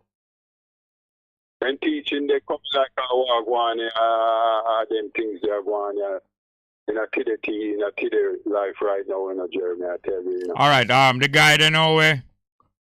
The guy we come in him family, relative, him go some of him relative. Him and him brother them leave from where them get hot enough because them going with wrongdoings, right? Yeah. Him and him brother leave from where them is with for them family. Because them going with some wrongdoings and them get hot and them run out to some other cousin and relative district and staying there. And when them staying there now, them get in a dispute with them relative who are harbor them and protect them out of them trouble. And eventually the guy killed the 4 children and killed their mother, which is his cousin. Maybe he had help doing it, you know. Maybe it's not him who do it. Do it now. In your district now, what you supposed to do? If you have neighbors and you have relatives in your district, and people coming in there to thief goat, thief your crop, and coming in there to kill off 3-4 children and their mother. What you supposed to do? We supposed to tell the people that say we have to protect one another. No, I know what you do. Not just tell. What else you supposed to do? Like what go on a Senton with you. I think a Senton it go on with the guy kill the 4 children and their mother. What if that take place in your community now? What you supposed to do? I tell you when me have to get so many about that. You're breaking up. Take time. We have to go through my neighborhood and talk to who willing to listen about how we have to protect ourselves and what we have to do. How we can come up with things to make sure something like this not happen again. So what's strange about Luke 22?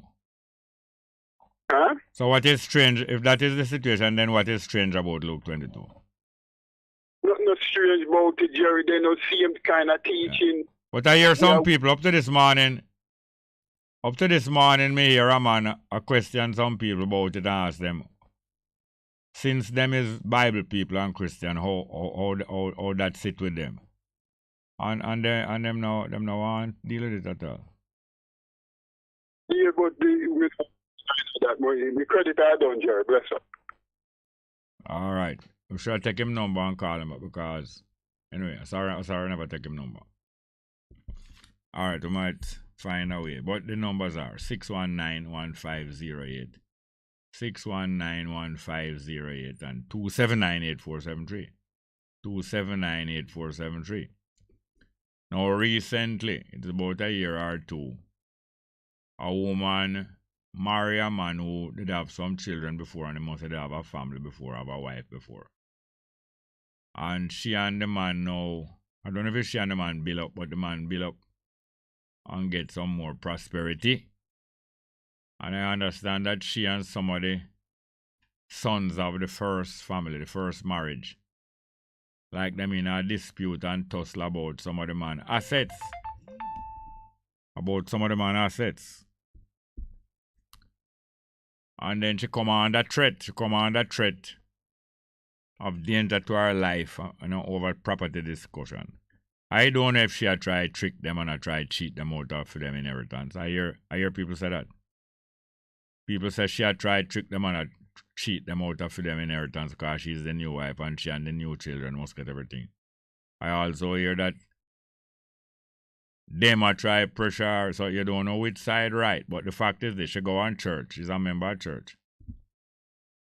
And she go to church and tell the church people the kind of problem she going with and asking them to keep her in them thoughts and, give a prayer for her. And matter of fact, she get up in a service and in the church service and even repeat and say, why, help me out and pray for me. And then now, while she there praying after she give out a word,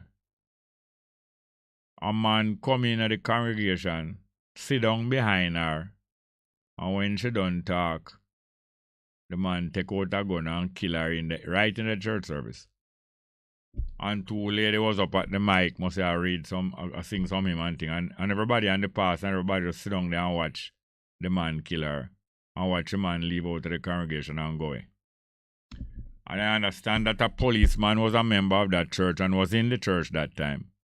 And I understand that because it's COVID time, because it was in the midst of the COVID scare, that everybody who came to the church was required to have on mask and to sanitize.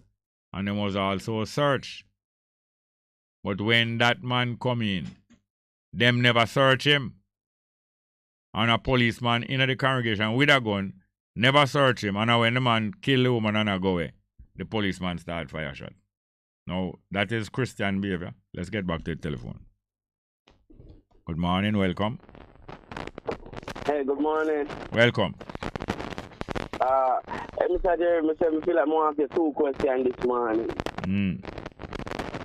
Yeah, one towards maybe Rastafari thing and probably the other one maybe a little bit religionish. Yeah.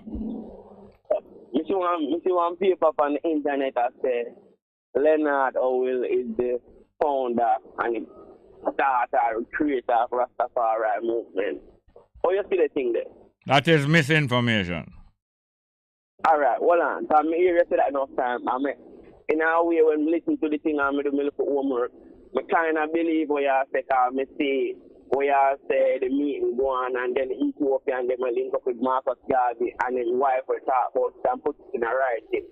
For me, I say, you have them people out there write them information, then I put it in a book and I put it on the internet. Yes, yes. You you have new people who are coming to them Rasta. And them a believe the foolishness then, and them a give me a hard time. Yes, yes.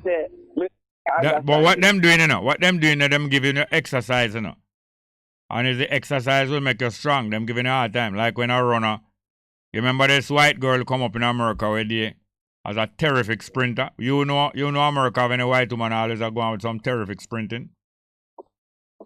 Well, not 100%. No, you don't know of any. But all of a sudden we see a white woman come up now with some terrific sprint in America, do some wicked time. And I give you a hard time, but that only cause our people now, not because you're white, it's not our anti-white argument.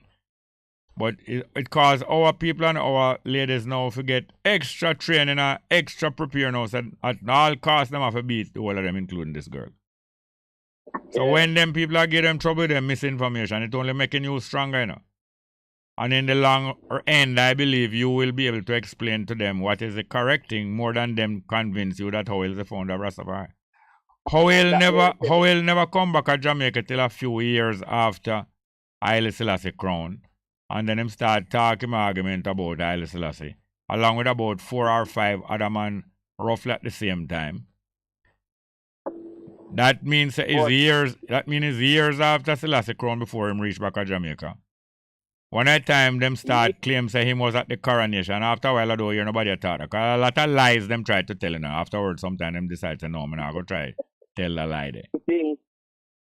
That thing on the internet, but it's say like, I don't know if the BBC thing a part of the Bobo them, but at some point my people and I give it some big. No, the Bobo organization name EABIC.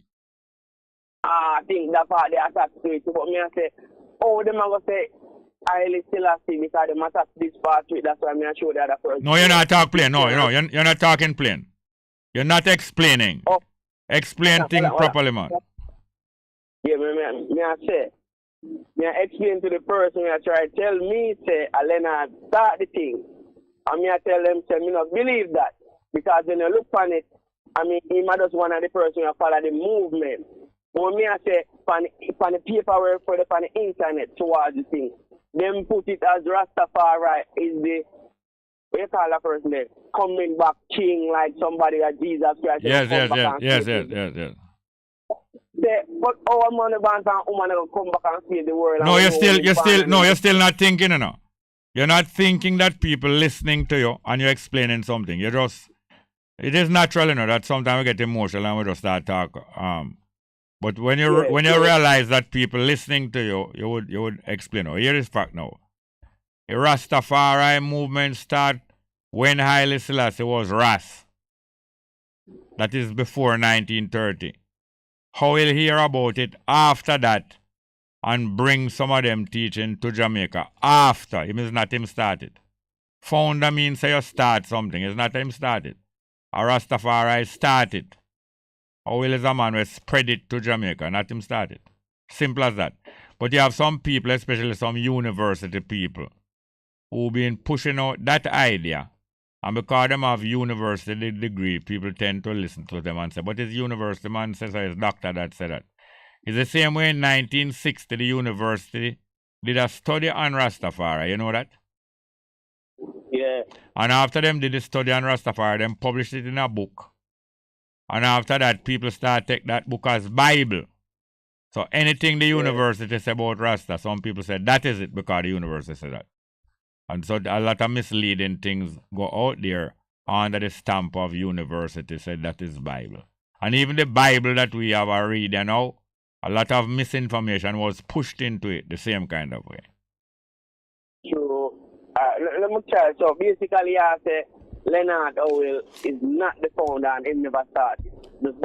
I told you who is the founder. That's the most important thing first to state. Who is the founder? Move on to the other part. No. Before we move on to the other part, the most fundamental thing, if you want to enlighten people, you name to them who is the founder. Who I recommend to you as the founder?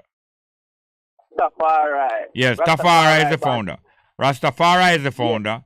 Leonard Howell heard about it years later, and then he was the main man, spread it in Jamaica. Him spread it, him is not the founder. Alright. Same way like that, same like the man when he and Jesus born out of a woman, come do some great works, and the founder of heaven and earth, now people start saying Jesus are the founder of heaven and earth. The same thing like Leonard Howell. People are claiming that Jesus are the founder of heaven and earth. Madness. Say Jesus are God. When Jesus come upon earth after earth, well set up already. Go ahead. What's the next point? Alright, I want to shot. I hear a commercial on the radio station. And like, me can't remember the word, but the drift of the commercial, like, they must say the Prime Minister give a lady a house, and the lady I said she grateful for it. But in the commercial, I think our grandson I said, the lady I said, God gave the house, and the youth I said, but all you see the Prime Minister, they must say, God working our way where he knows say, make the Prime Minister give him a house. He want the house and he need that house. So now the youth said the so me can't see with you sometimes because you know say shot me live enough room no daily and more can study my book sometimes. Me a paraphrase, you know, so me not get everything correctly in the commercial. So the lady said to him, say when me there, you have to go do this. You have to come to church with me. And the youth I say, and by again, can't bother with you on the church thing. And the lady said to the little boy in the commercial, say, don't you know your soul is more important than your education? So if you're not stay with me to go to church, you can't stay here. That's me. Other part of me don't understand. Yes, you have some people. Hold on. It's simple. You don't have to bust your head about that.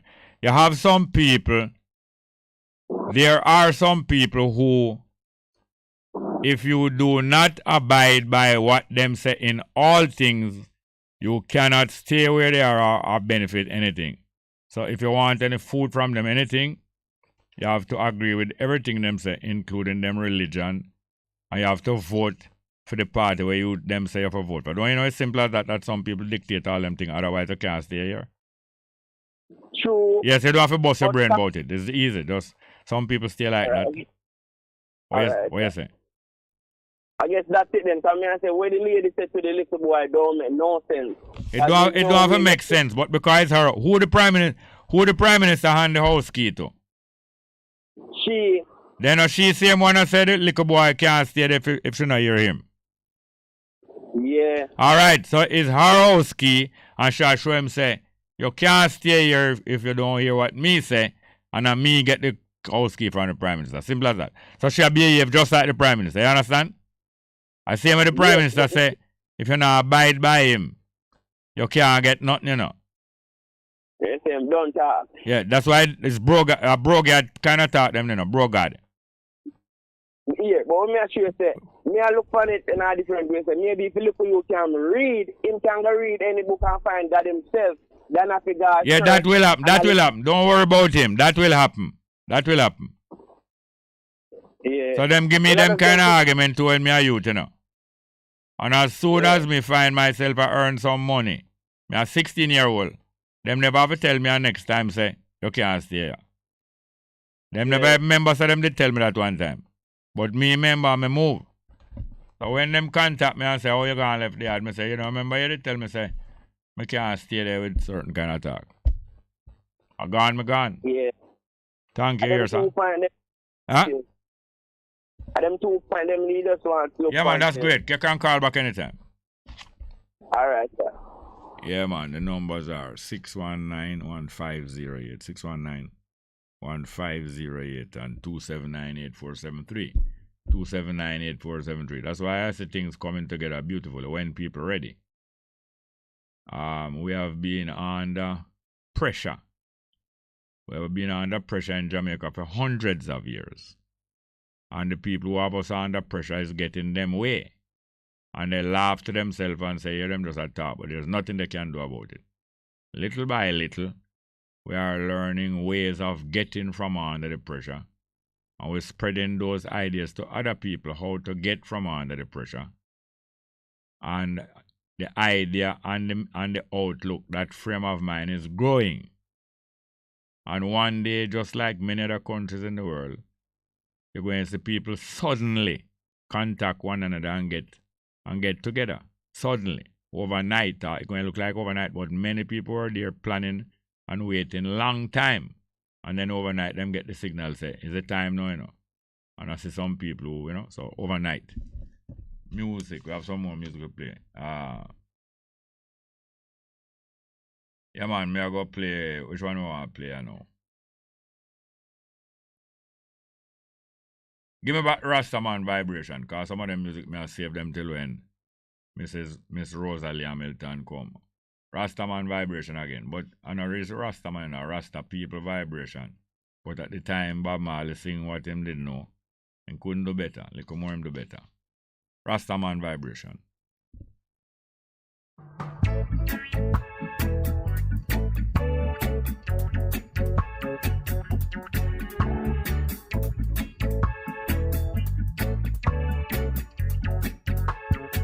Live if you wanna live. Rastaman vibration, yeah. Positive. That's what we got to give. I vibration, yeah. Positive. Got to have a good vibe. I am Whoa, whoa. Positive vibration, yeah. Positive. If you get down and you quarrel every day, you're saying prayers to the devils, I say. Oh, why not help one another on the way? Make it much easier. Just a little bit easier. Say you just can't live that negative way. If you know what I mean, make way for the positive day. 'Cause it's news in days, new time. And if it's a new feeling, yeah, said it's a new science. Oh, what a new day. Picking up. Are you picking up now? Your love, your love.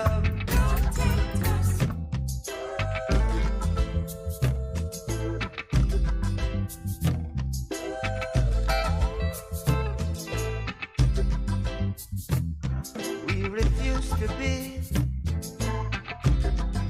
what you wanted us to be.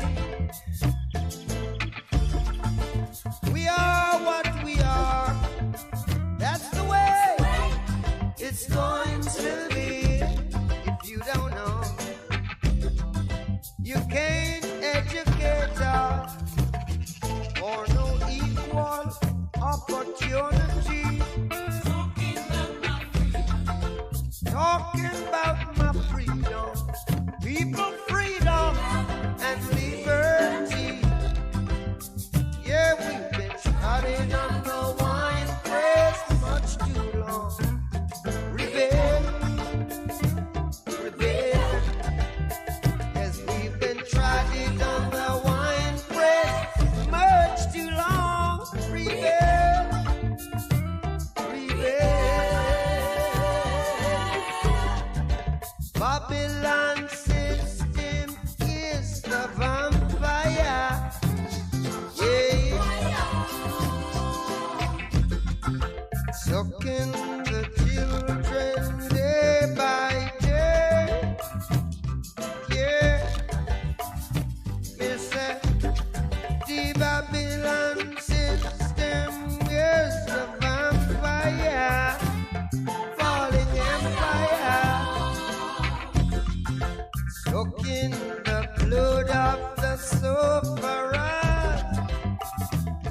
Yeah. Building church and university.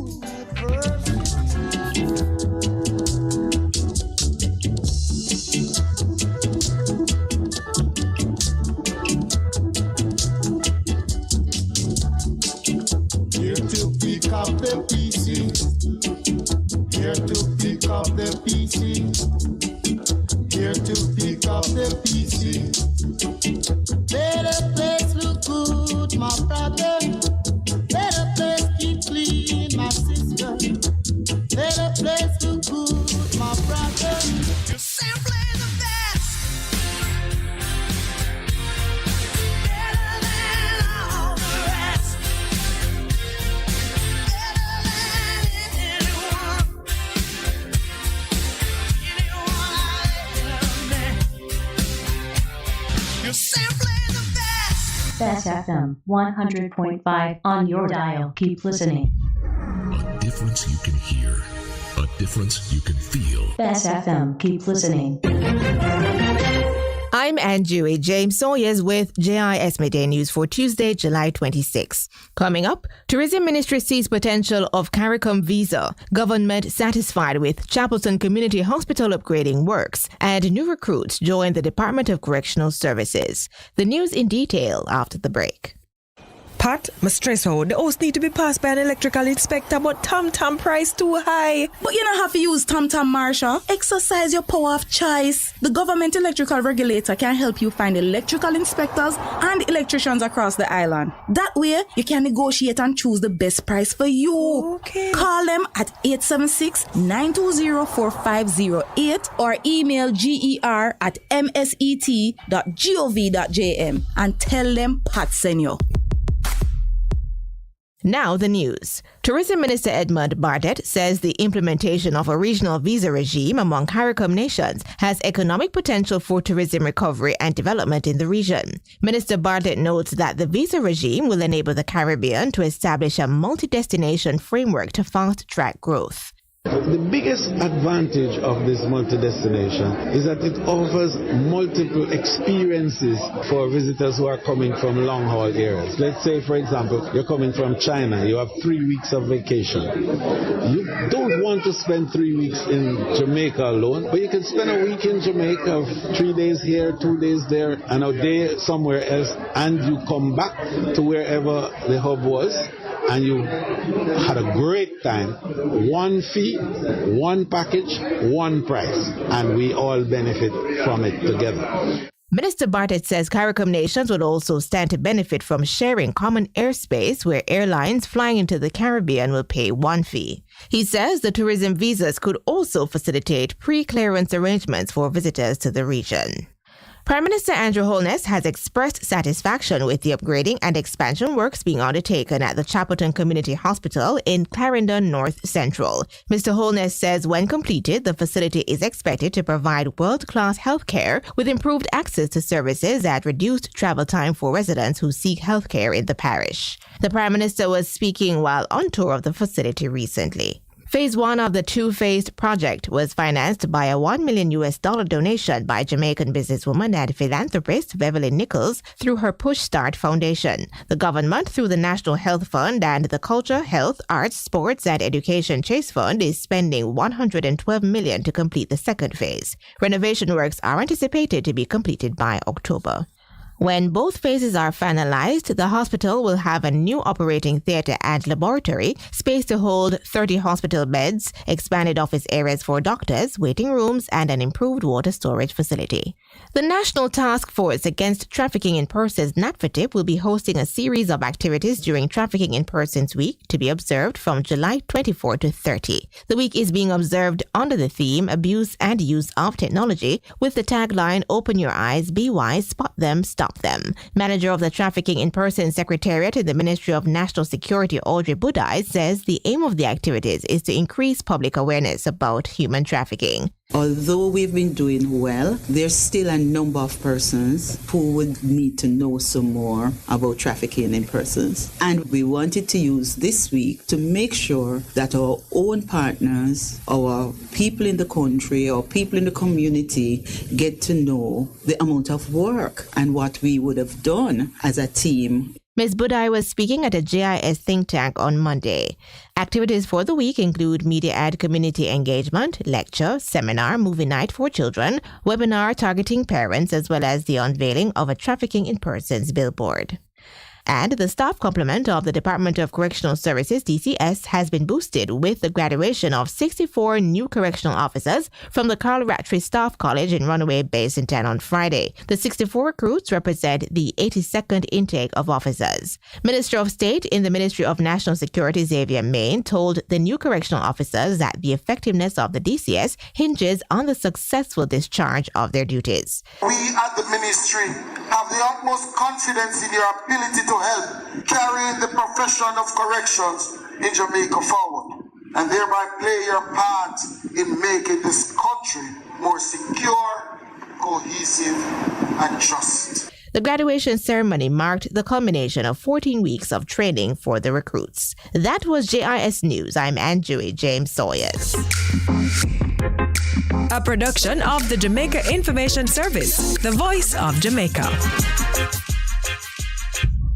A difference you can hear, a difference you can feel. Bess FM. Keep listening. Hello, I'm David Harper with the BBC News. The International Monetary Fund has warned that the world could be teetering on the brink of the worst recession for half a century. It forecasts that growth will slow to 3.2% this year, falling to 2.9% next year. Pierre-Olivier Goranchat is the organisation's chief economist. The global economy is still reeling from the pandemic and Russia's invasion of Ukraine. We're now facing a gloomy and uncertain outlook. The world's three largest economies, the US, China, and Europe, are stalling. Mr. Goranchat added that there was a danger of a debt crisis in emerging markets and developing economies. European Union energy ministers have agreed to reduce usage of natural gas by 15% because of fears that Russia could cut off supplies entirely. The reduction would be voluntary but could yet be made mandatory to safeguard the EU's gas supplies through the coming winter. Some member states may be given exemptions. The Energy Commissioner, Kadri Simpson, said there would also be other measures. The EU's plan for this winter does not consist only of demand reduction. We have worked closely with the member states to improve the contingency plans. The new storage rules were proposed and adopted at record speed, and we are working extremely hard to secure alternative gas supplies. The deal was reached at an emergency meeting in Brussels. The Czech industry minister said it sent a strong message to President Putin that the EU would not allow Russia to threaten its security by using gas as a political weapon. Russia denies doing this, but on Wednesday it will further cut supplies through a key Baltic pipeline to Germany. The president of Uganda, Yoweri Museveni, has said he will choose his own enemies amid speculation on whether his country would pick a side in the Russia-Ukraine crisis. Mr. Museveni was speaking at a joint press conference with the visiting Russian Foreign Minister, Sergei Lavrov, who's on a tour of 4 African countries. We don't believe in being enemies of somebody's enemy. Why do you think my main job is to be pro somebody? I am pro myself, and I deal with all other people according to how they relate with my own interests. He added that Uganda wants to trade with Russia and with all countries of the world. Mr. Lavrov said Moscow appreciated what he called a well-balanced and responsible position taken by Uganda regarding the conflict in Ukraine. He again denied that Russia was to blame for the global fuel and grain shortage. Russia has said it will withdraw from the International Space Station after 2024, ending 2 decades of cooperation with the United States and other countries. The Russian space agency Roscosmos said it would build its own orbiting station instead to provide the Russian economy with what it called a range of space-based services. NASA said it had not yet received any official notice of Russia's intention to withdraw. World News from the BBC. Police in the Democratic Republic of Congo say 7 protesters and 3 United Nations peacekeepers have been killed in demonstrations against the UN in the eastern city of Butembo. Protests have continued for a second day, demanding the departure of the peacekeeping force MONUSCO. The unrest, called by the government's youth wing, became more violent when demonstrators stormed a warehouse and UN offices in the city of Goma. MONUSCO has been criticised for failing to restore peace in the region amid a resurgence of the M23 rebel movement. The French President Emmanuel Macron has said African security remains a priority for Paris. Mr. Macron is in Cameroon on a 3-nation tour of the continent, which will also take him to Benin and Guinea-Bissau. La France restera résolument engagée. France will remain resolutely committed to the security of the continent in support of and at the request of our African partners. I would like to assure you that we will remain mobilized alongside the countries of the Lake Chad Basin to help them fight terrorists. France is reconfiguring its position in the Sahel after falling out with the military government in Mali and announcing it would withdraw its troops. The jihadist insurgency began in northern Mali in 2012 and hit neighbouring Niger and Burkina Faso 3 years later. India says it lost more than 300 tigers in the last 3 years, about 10% of the total wild population. The Environment Ministry said 2/3 of the deaths were due to poaching or other unnatural causes. India is home to 80% of the world's tigers in the wild, and there are 50 designated reserves. Conservation experts say it has not achieved much progress in protecting the animals. The Environment Minister said the number of poaching cases has gone down in recent years. The report says a similar number of elephants died in the same period due to poaching, electrocution and poisoning, and also being hit by trains. BBC News. Live from NPR News in Washington, I'm Lakshmi Singh. Former Vice President Mike Pence is in Washington, D.C., rolling out what he's calling his freedom agenda. NPR's Tamara Keith reports this afternoon, former President Donald Trump will also be in Washington for the first time since he left the White House. The former running mates have been shadowboxing in a possible future race for the 2024 Republican nomination, with Pence making veiled references to moving on. We need to lead America with a freedom agenda focused on the future. That was Pence speaking to the Young America's Foundation. He said conservatism is bigger than any one election or any one person. Now more than ever, conservatives need to be focused on the challenges Americans are facing today and offer a bold and positive agenda of solutions for the future. Trump continues to dwell on the 2020 election and is still falsely claiming he won. Tamara Keith, NPR News. The next round of COVID-19 vaccine boosters may be widely available sooner than we thought. NPR's Rob Stein reports the new versions are being designed to protect against the most contagious variants yet of the coronavirus. The immunity that lots of people have gotten from getting vaccinated or infected has been wearing off, and the most contagious version of the virus to come along yet, the Omicron subvariant called BA.5, is making people even more vulnerable. So COVID is starting to become more serious than something like the cold or the flu again for more people, and most people younger than 50 aren't eligible for fourth shots, second boosters, to protect themselves. But here's the rub. Letting more people get boosted with the original vaccine now may kind of mess up plans to boost people with updated, hopefully more protective vaccines in the fall. Rob Stein reporting. The Fed's Open Market Committee is holding a critical two-day meeting. More from NPR's David Gura. Ahead of the Federal Reserve meeting, policymakers telegraphed they're likely to raise the Fed's benchmark interest rate by an additional 0.75 percentage point. By making the cost of credit more expensive, the central bank is trying to reduce demand to bring inflation under control. But it's not just demand. Persistent supply chain issues continue to push prices higher. In its latest earnings report, General Motors says deliveries were down because of part shortages. And some companies are cutting staff amid concerns the economy could worsen. The e-commerce company Shopify announced it's laying off 1/10 of its workers worldwide. David Gura, NPR News, New York. Brittany Griner's drug trial continued today in Russia with an expert talking about medical marijuana. The American basketball star was arrested at a Moscow airport in February for illegally possessing vape canisters that contain cannabis oil. She argues the cartridges ended up in her luggage by mistake. Following written correspondence with President Biden recently, Griner pleaded guilty to the charges. You're listening to NPR News.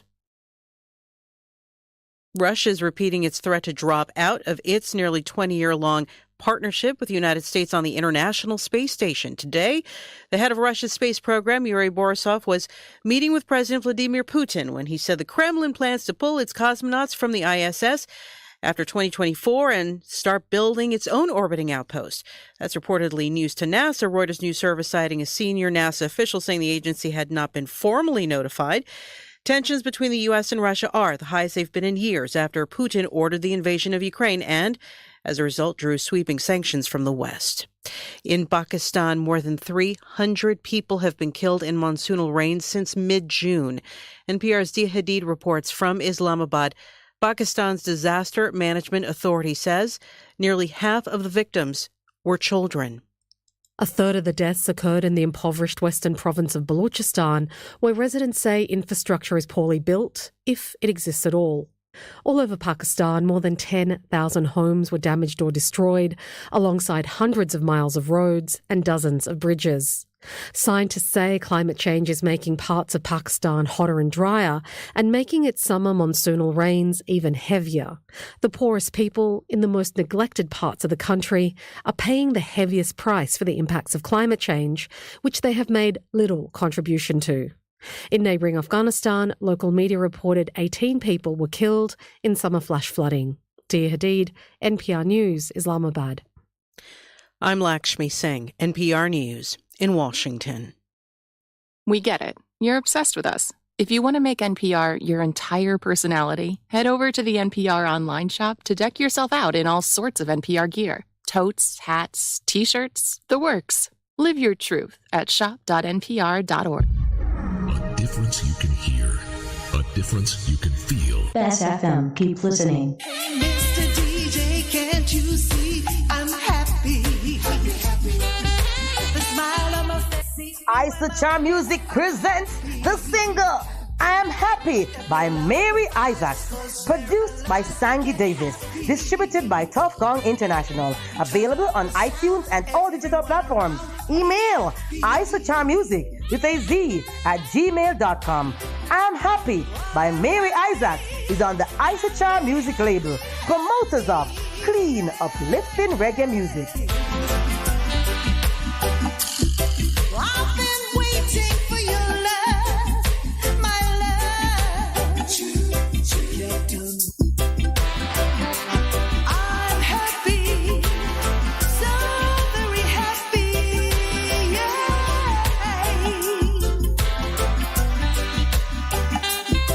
I've been waiting for your love, my love. Get done waiting for your love, my love. Thank you, Lord, for sending love to me. I'm so blessed.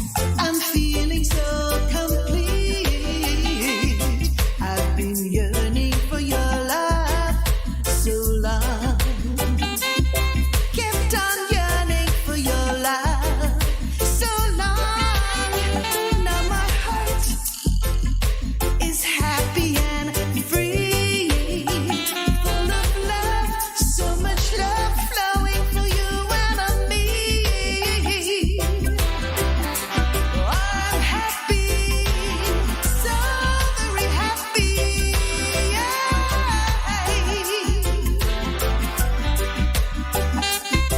I've been praying for your love, my love.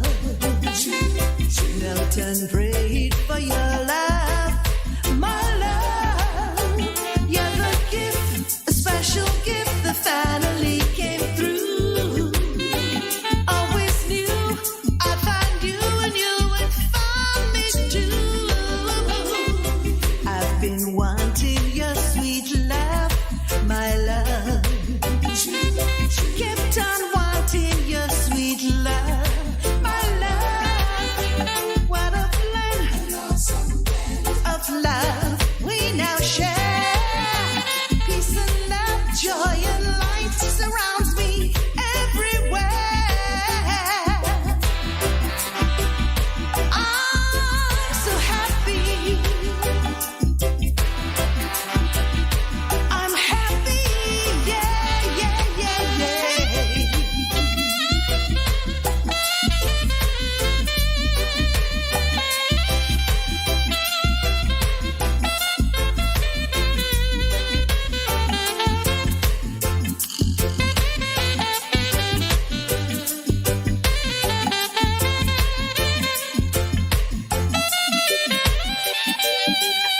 Hey, Mr. DJ, can't you see I'm happy? The smile on my face, see me when my waist, I'm happy. Build up the vibes, 'cause we're alive, get happy. Turn up the sound, everyone around, be happy. I'm happy, happy, happy, happy.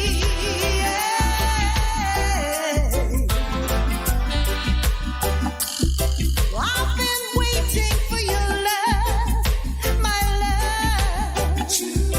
Kept on waiting for your love, my love. Thank you, Lord, for sending love to me. I'm so blessed. I'm feeling so complete. Oh, I'm so blessed to love. I'm feeling so complete. The station that makes you feel good. I love the station. I think it's great. My station. Moving. My station. Moving. Moving. Keep it right here. Keep it right here. Bess FM, keep listening. One and one and when there is a hurricane warning. Button down, tie down, everything. Lift appliances and furniture off the ground and secure your valuable items. If you wanna boat, secure it on land and turn on your yard if you a fisherman. Make sure you turn off every breaker, and before you sleep, turn off your generator. Flooding, that is a real danger. If you live a gully bank, river bank or low line area, if you see flood waters are rising, get out, get out. Heed the warning. If your land starts slipping and sliding, get out, get out. Heed the warning. Hurricanes gonna happen, so be prepared. A message from the Office of Disaster Preparedness and Emergency Management. Praise the Lord, praise the Lord. God is good. This is your radio pastor and friend, Reverend Simon Peter Jones, inviting you, my friends, to listen every Tuesday evening on Best 100 FM at 7:30 p.m. for the program The Voice of Hope, as we extend hope to the hopeless in this dying world. God is good. Be encouraged. Hope is in the Lord. Hello there. Hello there. Yes, indeed. This is the prophet, Reverend Mark Stewart, inviting each and every one of you to join us for war. It's going to be a war this and every Wednesday. Of course, it's going to be hot. It's going to be powerful. Come for the word. Come for the preaching. Come for the teaching. Of course, the music. And of course, midnight warfare prayer with me, the prophet Mark Stewart, the boss shot, Apostle Marshall, Reverend Eric Box, and of course, Reverend Kathy and Thames. For the hard way. Join us every Wednesday night from 10 p.m. to 5 a.m. Come and join us, will you? Sponsored by all our partners, our friends of the ministry. Will you join us? Yes, indeed. It's going to be powerful. This and every Wednesday, 10 p.m. to 5 a.m. We're going to lick it till the bus gone. We're going to lick it till the bus gone. We go.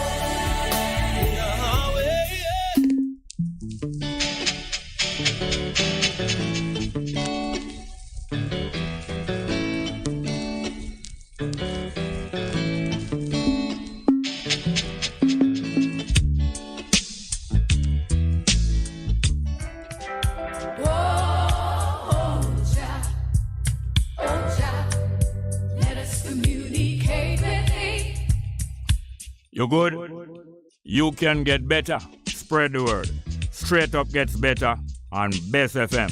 Straight Up Jerry Small, Mondays, Tuesdays, Wednesdays and Thursdays on Bess 100 FM. 10 a.m. till 2 p.m. I'm your host, Robin Jerry Small.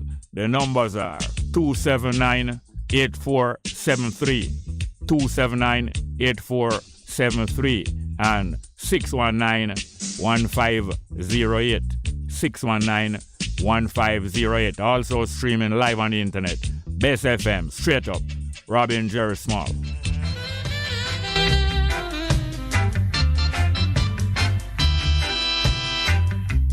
If you got to feel it, you got to be clean.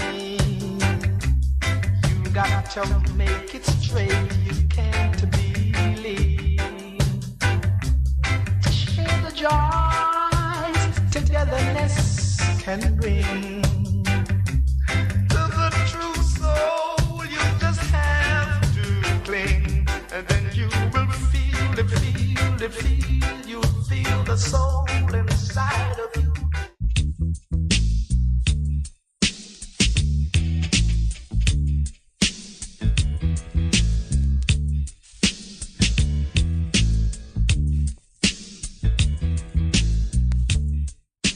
It's good, it's better, but nothing beats.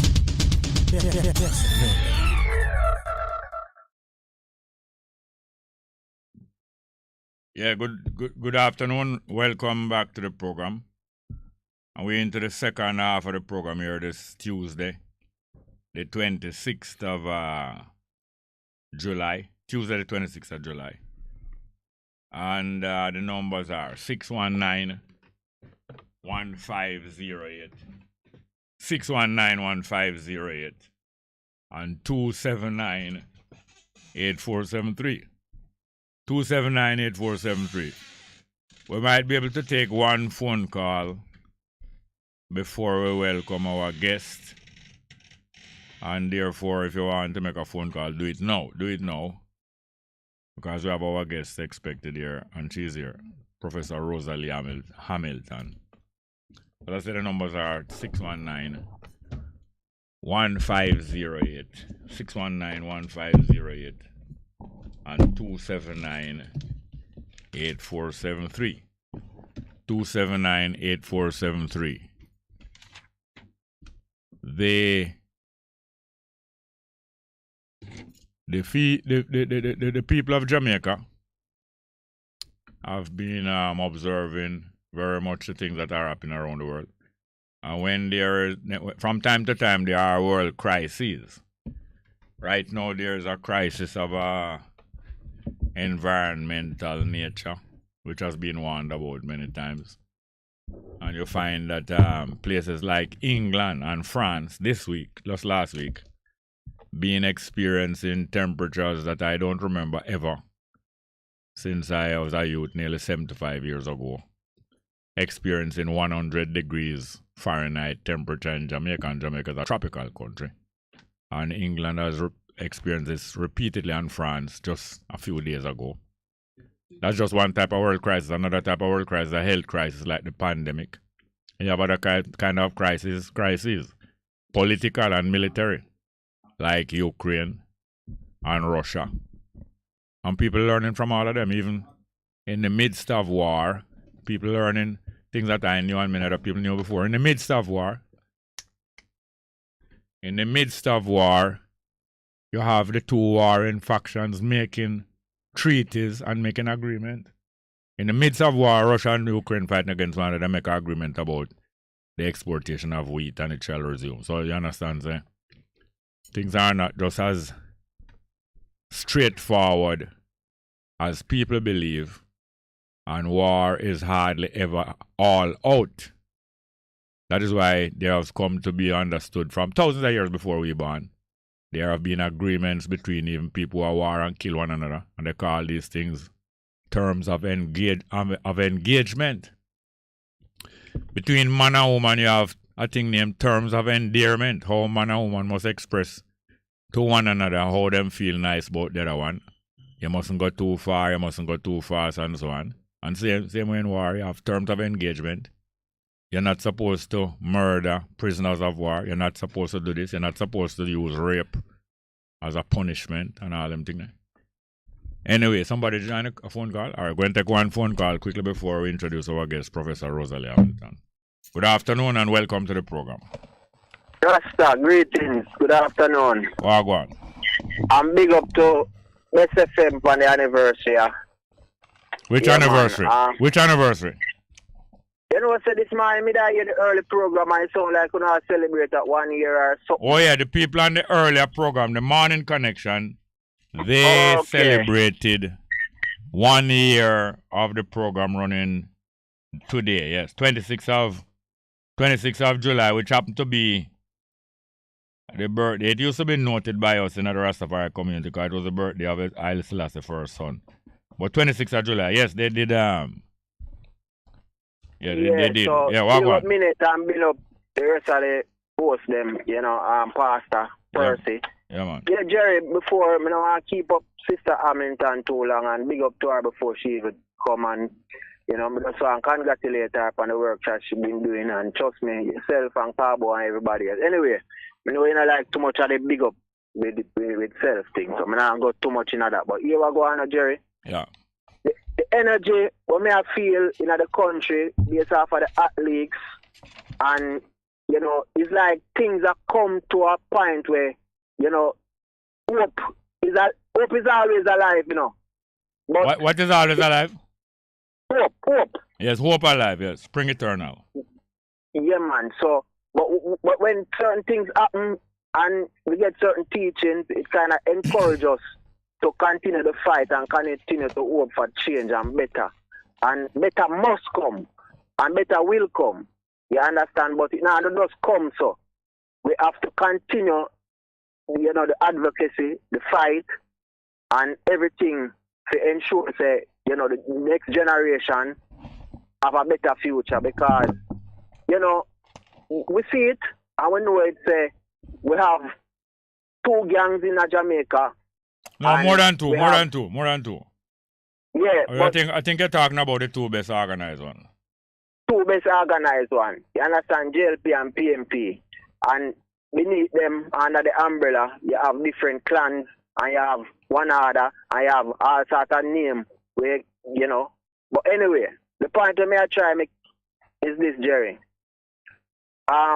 Righteousness and truth always have to come out on top. And me hear you say this morning, say, boy, there are some winnings where them get in terms of when these politicians are police, them do certain things and it work. But may I tell you straight up, I know say them not really get no winnings. Them just get a little small and very minuscule, time for celebrate. But ultimately, the people of Jamaica and the people of the world especially will get the winning. Me see what going on in China, what going on in India. Big up the woman president in India right now. And things are happening slowly but surely. And ultimately, we are going to get the victory as a black people, as a black nation. You understand? And, other races will get their victory. But we have to unite and know, say, we's not against one another. It's not black against white, Chinese against Indian. It's against wickedness, against goodness. And goodness have to win.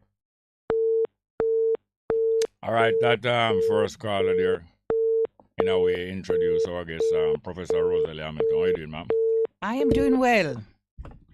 How are you? Fine, thank you. As I intimated to the audience earlier on, and as many of them know, you were the person who, one of the main people who organized the law faculty at the UTech, right? Well, the Institute of Law and Economics was instrumental in establishing the Faculty of Law at the University of Technology. Yeah, and by the way, Edward Siaga was he the chancellor of the UTech at that time? What was he? Yes, he was the chancellor. I'm trying to remember the correct title here, but he certainly was on the council, University Council. Yeah. Yeah. And I know that regardless of his controversial persona, he have many ideas and work long after the usual retirement age in Jamaica. Now, apart from that, you yourself studied law, but you didn't practice law, did you? No, I have not practiced. No. All right. So academically, where was your academic practice? So my background, well, I started in social sciences because I had always had a view that the issues that we face in the society are so interconnected. The social sciences is one set of social sciences pertain to that. Yeah. That study and predictability, because science is about predictability after studying. Right. That study and predictability of the behavior of human beings. Right. And in groups and in interaction with one another. Right. And in particular, I studied psychology. Yeah. And then I moved from there to look at international relations and economics, international relations at master's level and PhD economics. And at that point, I really felt that, having a legal background enables us to better understand how to put the kinds of economic policies, programs, and issues in terms of policy, and to ensure that we have a governance framework that can make sure that we have the kind of economic strategy that will work. So that was my kind of professional thinking about how I wanted to position myself in society. And I've had the good fortune through the Institute of Law and Economics, as well as other forum, to be able to integrate these perspectives and to provide. So by the way, law is not a science and therefore not a social science. What law is what? What is the law? Well, you know, one can think about it as a skill, a skill in terms of the kinds of training to think logically and to ferret out facts and to ferret out perspectives that can help us to understand what our legislatures want. All right. No.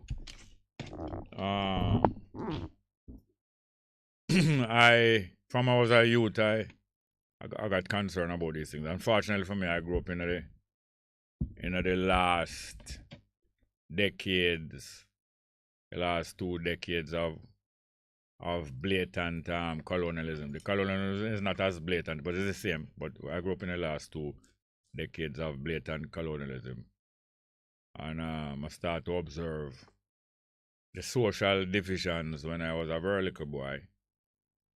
When I observed that the helpers and the household helpers and the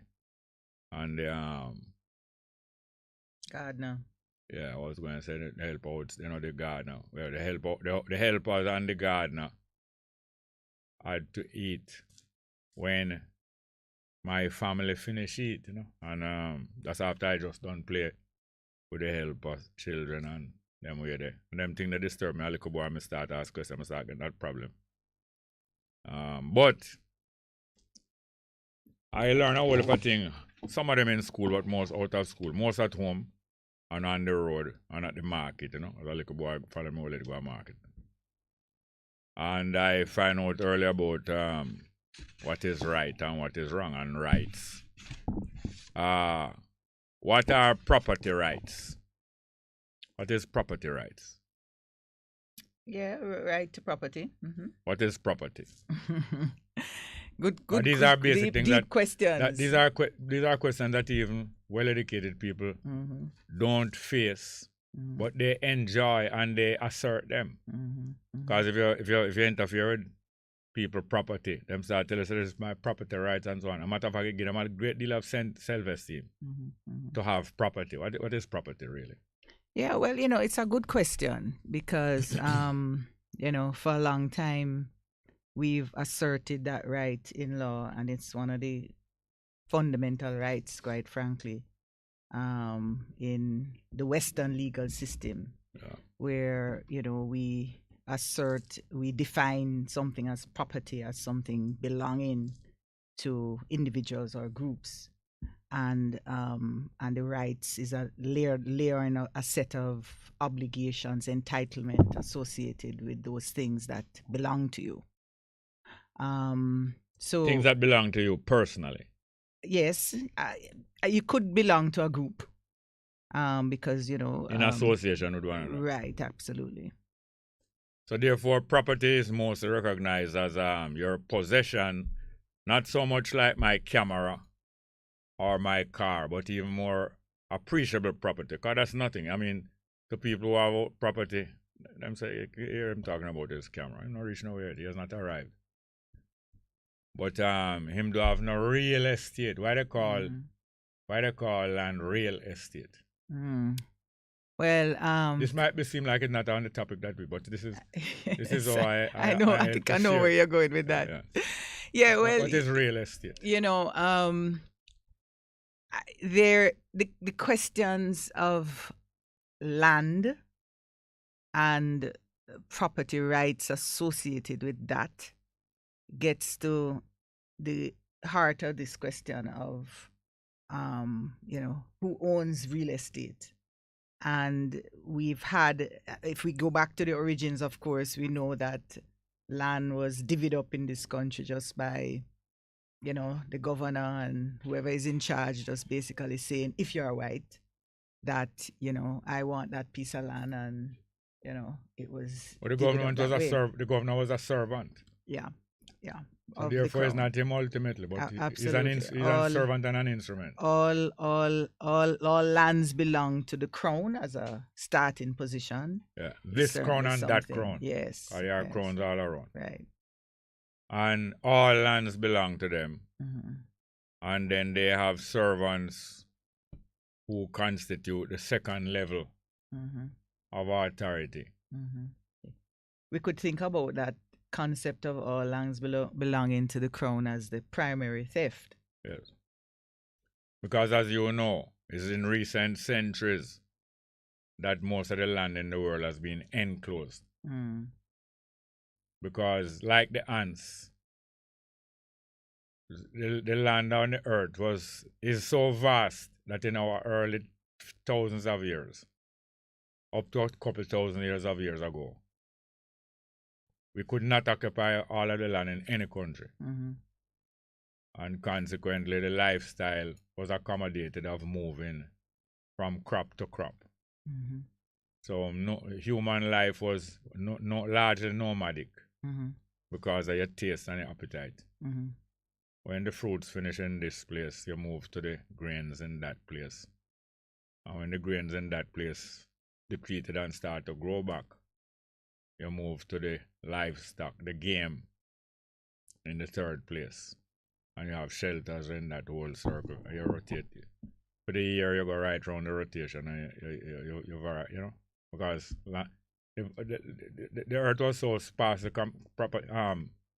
populated that it was too much space for people to even think of controlling. Furthermore, control only could come into being when one family or one clan, several families related, had so many sons and manservants that them could arm them and drive away people first from the water hole.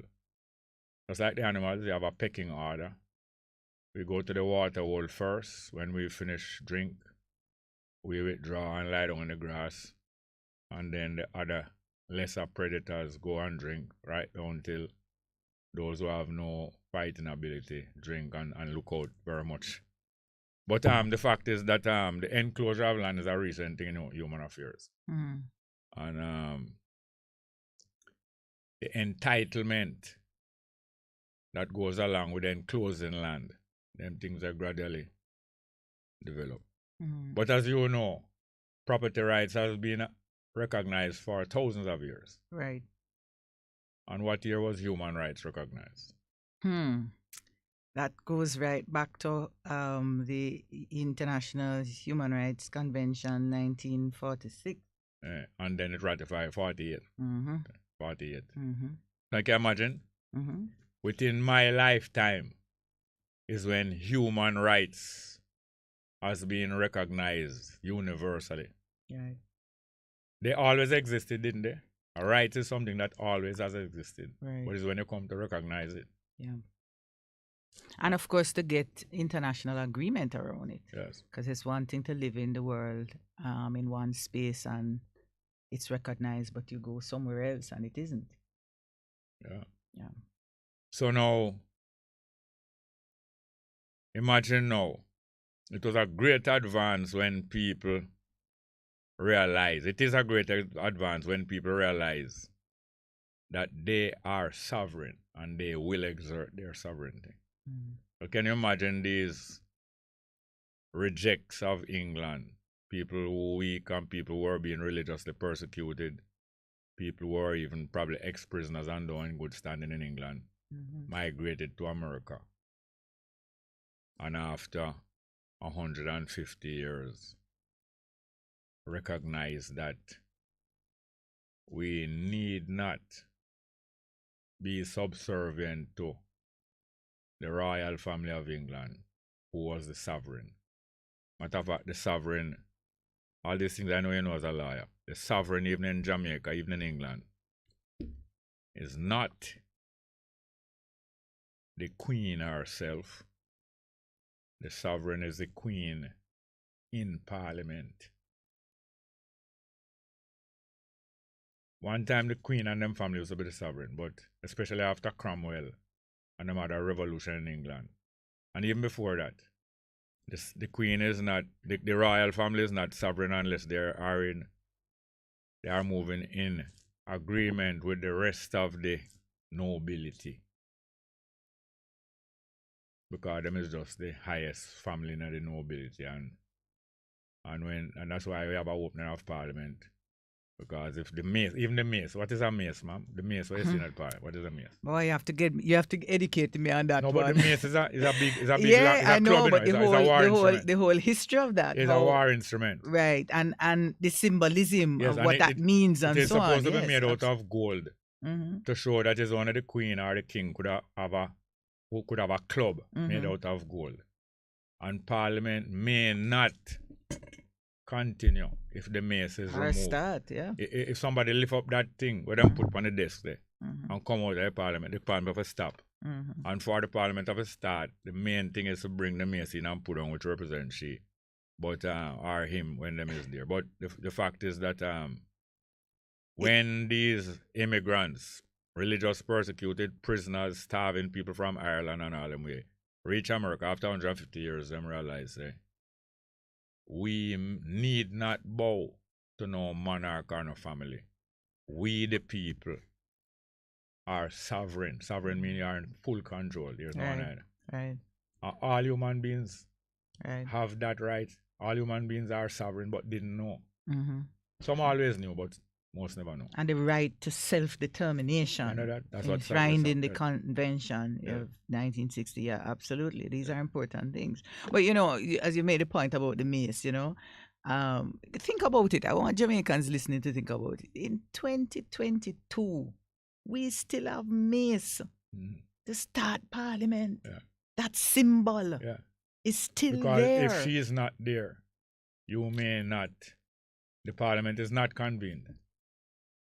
And that's why the Governor General, what is the speech that they make to start open Parliament? Yeah, throne speech. Right. And the reason why I say, boy, you have to educate, because there's all of this history as to why you have a mace. Yeah. And why you have a throne speech, and why you wear insignia with a white angel standing on the neck of a black devil, right? Why these things continue? That's history is deep, and most of us don't know, and we simply continue in this tradition, and it really makes us look like fools, quite frankly.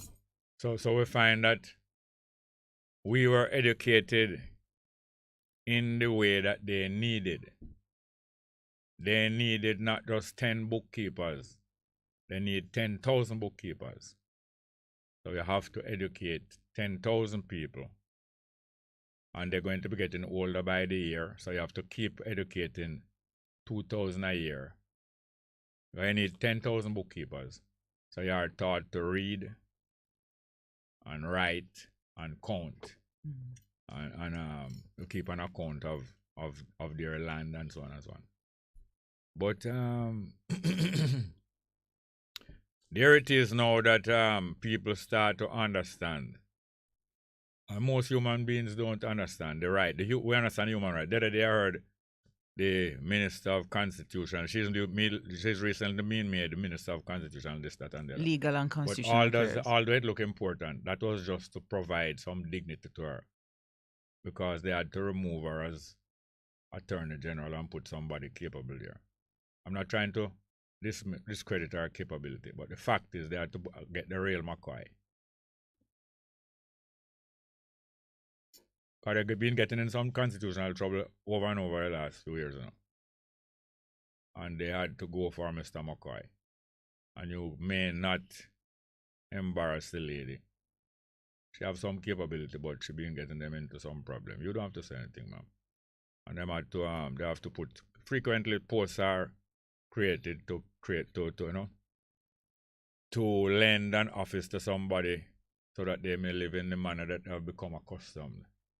Like a lady like you, no little doctor guy, your family not going to approve you're a little doctor guy because you have to be able to live in the manner to which you have become accustomed.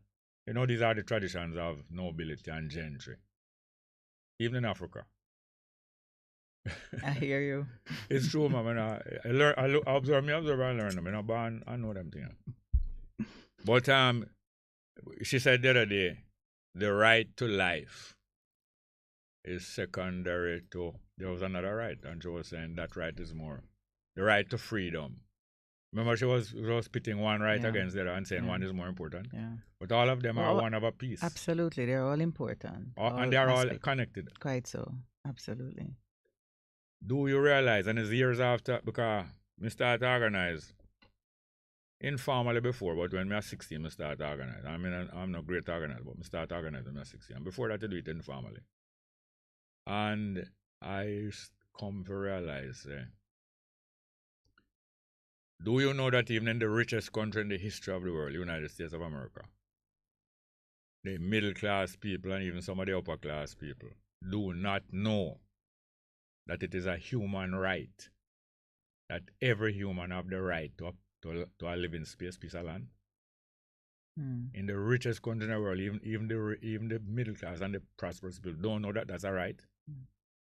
Do you think that most people in the world know there's a right for everybody to have piece of land? Well, let me say this. The Economic and Social Rights Convention that has been around for some time has been discussed because while we accept that we ought to have a right to education, a right to somewhere to live, and all these kinds of rights as human beings. Do we ought to have a right to life? Yes. Or we have a right to life? We have a right, but I make the point to make this point about the challenge we have in the world we now have of how to exercise those rights. When you say, for example, every Jamaican, especially now as people are preparing to go back to school, we want right to education, but there's a cost. There is a cost, and somebody has to bear that cost. And what we're seeing now, and every parent who is preparing to pay fees recognize that although it's not school fees in the traditional sense, it's a contribution to the school. It looks like school fees because the cost of education is real. And so there are real challenges in terms of how we organize society to be able to provide these rights. And I think it's why it's important for all of us to decide how we want to shape a society. So all of us must participate in the decision. Absolutely, actively participate so that we can shape what that means. Because if we agree we need to have an education system in which all have access and it should be provided as a right, then we have to find the economic capacity to make sure that we're not burdening the people who need that support most. Now, if education is not only a right, but is compulsory. There you go. There's no question that everyone must be accommodated in the education, regardless of our ability to pay. And while we may well have that system, the debate we're now having is the quality of education. Because you can physically put a child in a classroom and say they're being educated. But then what is that education? And that's such an important conversation for us to have because we're now in the throes of another very extensive study of our education system. And the question is it going to end up like most of the others, become an important informative document that sits and not much happens? We really seriously need to transform our system. And the point you made earlier about the past, when you wanted to educate just a certain amount of bookkeepers, a certain amount of secretaries, and so on, to perpetuate a system that's in the hands of a few, absolutely. Once we agree that's not the kind of system we want, then we have to transform the education system. And guess what? The technology is doing it for us because a lot of education is now taking place online. People are freely accessing information. So you can have a 10-year-old now going into university. You told me about a first farmer who decided to smash any restriction and immediately started to do fifth and sixth form work. C-Sec at first form and pass and did well on our own. Because should defiant. That's defiance. Yes, but it's also being able to see that your human potential is beyond the kinds of structures and restrictions that rules sometimes place on us. And so we have to say, we have to look and question. And, this is not for, we really have to look again. And especially now, given where we are, especially now when we realize that in 2022 we still have a monarch that's a head of state, the highest office. We don't have any monarch. Well, constitutionally, me and you we agree. Me and you don't have. These things are being imposed on us, and we are being made to pay her expenses. Right. So for 500 years now. So we have a constitutional arrangement. We don't have it. Me and you did not make any such arrangement. Well, put it this way. It was done in our name. It's a fraud. All right. So the Independence Constitution. There is an imposition. So the Independence Constitution, which we are all forced to live by, right? Has her in that role.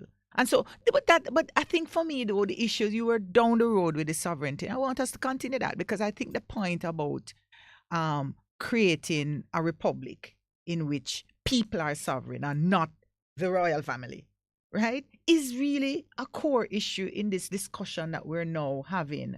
Once our prime minister tells us we're moving on. I'm going to tell you again. He's not my prime minister. He's the prime minister of Jamaica, and he's the prime minister of the Queen. He's the prime minister in our government in Jamaica. She has governments all over the world, including Canada. And we better get that in our head. I'm not talking about formality. This is not semantics. He's not our prime minister. We did not elect him, and he's not serving us. The prime minister means chief servant. He's serving the Queen of England, not only in word, but in fact and in law. So the issues you're raising then again speaks to the complexity of where we are. Is them complicated now? Yeah, well, this is what I'm saying. We have to uncomplicate it. Yes, we do. We really have to say, all right. We have to dismantle it. Yeah, we have to start with this question of what kind of constitution we want. Yeah. And people hear the word constitution, and it's a simple idea now. Simple. What arrangements do you want to put in place between you, the individual, you listening, and the government that you want to act on your behalf? No, hold on. What arrangements you want to put in place? The government that we demand to serve us. Right, exactly. Government, I can say this now, I have to say it now, because I'm not going to get to say it another time. Modern government is a service, not a rulership. And we were taught in school that government is a rulership. Modern government is a service. Right. We have been defrauded, especially since 1962. Right. So, and we get some education. It's a wonder. Why me invite you now? I tell people about it from a couple of years ago. See the professional, some of them decide, say, they're not going to leave this plane without them decide, say, they're going to join back ranks with the population. They were educated at the expense of the population, and some of them have decided that they're not going to leave without join back ranks. Norman Manley is a man I admire, but not completely. And him, like most other people, reaching at them 70s and have done many things, he decided, boy, I'm tired now, and I deserve my retirement. My generation has done its part. Your generation know how to do this. Why he was wrong. Everybody have to be working right until them stop blow bread. I agree with you. And some of us have never left the ranks of the people. I know, yeah. Right? And so it's an ongoing struggle. You know, we have to remember where we're coming from. What you organize is not to join the ranks, You organize a format to attract the other people who was undecided or had done enough in 70 years and 65 years and say, boy, it's time for me to breeze out. And you present a platform to show them, say, no, we must come back together. But beyond, rejoin, and beyond our generation, we're engaging all generations. That's why I joined the rank. Man, the youngest advocate in the network, in the Advocates Network, is a 16-year-old. Right. That's why I'm glad when I hear that, because I remember I did start organizing when I was 16. Right. And if our listeners want to hear, join us online tonight. We're having a second in a series of conversations about the Republic. And we want to hear the voice of young people. It is their future. This is about their... is them present? Is that, they're present and future. Yeah. But, long when we dead and gone. It's a relay. The World Champs Arm is a very great example. Relay. It's a relay. And you all must be there at the beginning of the relay. Don't tell me because you're running the corner, the last corner, or you're finishing. You don't have to be there when they start the race. That's why the 16-year-old is there in the same format with you. Right. And in fact, she'll be accompanied by one of the oldest advocates we have in Jamaica, Horace Levy. That one not actually run, that one are the coach. You know? Right, all of the roles are there. Right. So it's going to be a rich Horace Levy is conversation. 90. Yeah, a rich 90. conversation about, Or more. Horace never want me to tell anybody the age. I don't want to be seen. No, but I know that when I was born, him start teacher. All right, there George you go. is already. There you go. But everybody, he's a well-respected advocate. Even if you disagree with Horace, you have to respect his advocacy and his stance. And it's an important principle that we have incorporated in this network, where we feel it's important to effectively advocate by collaboration. Not one of us can do it. We all have to find a way. And we have to find that common ground, because we also know that we're not going to agree with everything. Now, what is the difference between how you are approaching it and that, and the two parties? I don't know if you know the difference. Yeah, well, first of all, we're not party. We're not a political movement. But there's a difference. Right? We're not a political party. What we're trying to do is to say to Jamaicans, there are issues facing this country that we have to come together on to address. And there are many ways to come together. And the people you're coming together with, you'll not agree on everything. And therefore, the fact that I disagree with you on one thing don't mean that we can't agree with you on the 99% of the things that we agree on.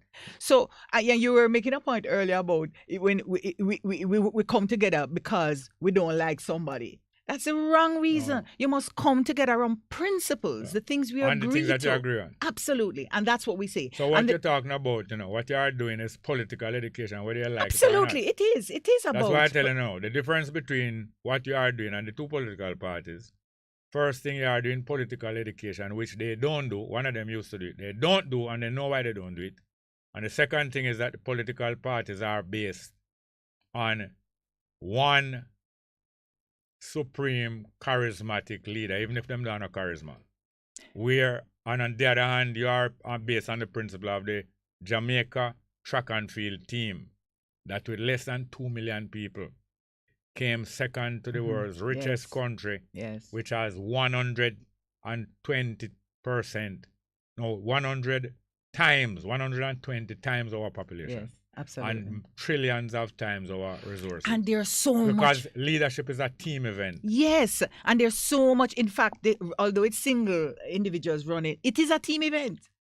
Because when you talk to, MVP and the clubs that they're part of, they work together as a team. And there's so many important lessons for us when we watch these athletes. If we could only apply them to our lives. Yeah. And one important one is the level of self-confidence you have to have as a young person to step on that track. Yeah. And have the whole world watch you, right?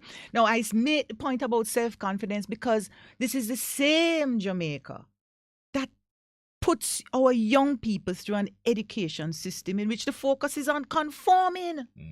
Conforming. And you break down their capacity to innovate. We now want them to think creatively, and so we're setting up a new system for them to do that. But there's still many of them trapped in a system in which the focus is on conforming, as opposed to bringing out the creative potential, building self-confidence. Don't make them feel that something wrong with them because they have a different view. Right? And so that to me is an important lesson we must recognize. We have to build self-confidence. We cannot build self-confidence in our kids when we look at them and say, you're black and ugly. Yeah. And your hair stay bad. And you now come to nothing. And you keep telling them that all the time. Yeah. And we have a society in which people feel, we just did a survey among some of the students we were doing. And the students are telling us that they feel there are social advantages to being light-skinned in Jamaica. In 2022. You take the word on my mouth, because that next I was coming to. So I'm glad you bring it up. Yes. One time I can remember this has ever been brought up by any political leader. Portia Simpson Miller did it once and never returned to it again. When it is one of the most vital things should be related, especially by the female political leader. But them have more responsibility than the men, to make the people know how much. It's not Jamaica alone, India and West Africa and even East Africa. If the people probably bleach more than, you would believe anybody bleach more than Jamaican. But I'll tell you, say India the Indian people bleach more.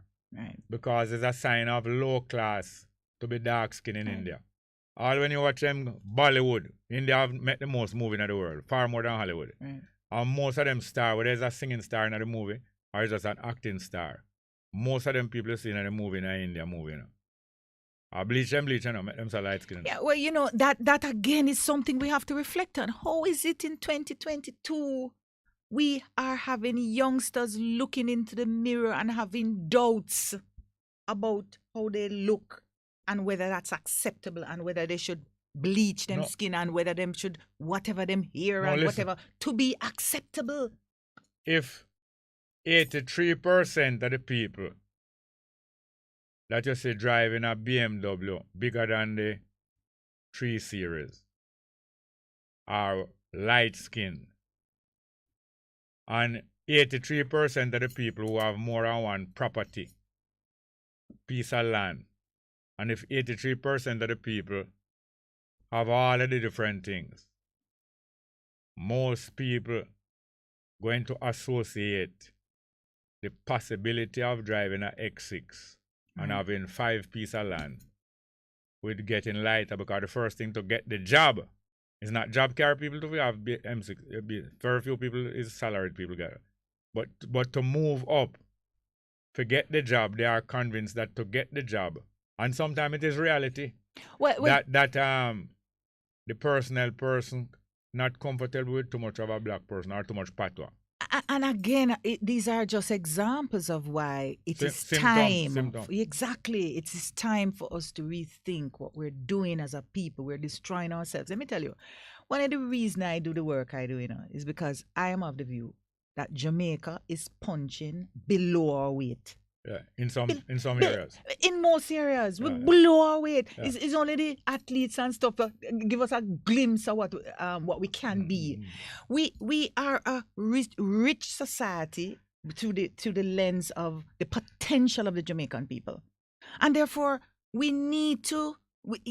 Some of us are saying, boy, well, look how we do well in athletes and so on. What you complain about? There's nothing to complain about. Well, my complaint is that I know we can do more. It is not far-fetched for Jamaica to become the #1 country in the world in terms of economics, in terms of education, in terms of healthcare, etc. It is not impossible. No. And I say it because if we go back to our history, many of our people will have no idea that we could not only be free from the plantation, but that we could lead the world in sports today.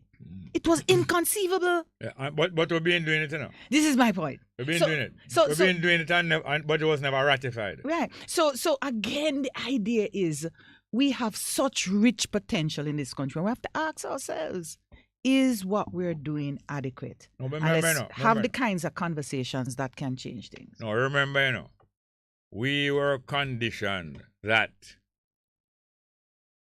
you want to be respectable, you don't go into business. You go into one of the professions and distinguish yourself. And you become a QC or a professor or a this or that or the other. Because businesses are almost dishonorable. We have a lot of that was taught to the black people, for them to shy away from that. Business is not honorable. Businessmen are cutthroat and capitalists are wicked and so on. So you better become a lawyer, doctor, this, that, and that. And at the same time,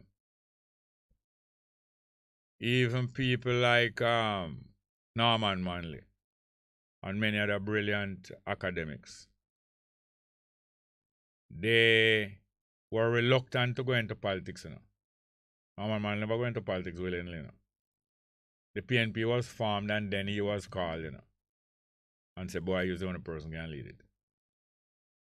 And you might not know, but not long after he formed the People's Political Party, of which Bustamante was one of the earliest members.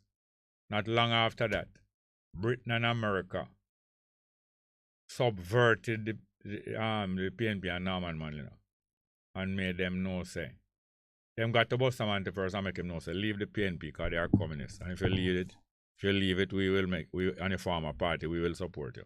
The British told Bustamante that, when they had him in prison, and he left and formed it. And little after that, they got to Norman Manley and make him know, say, this is Buster Man to win 2 elections there.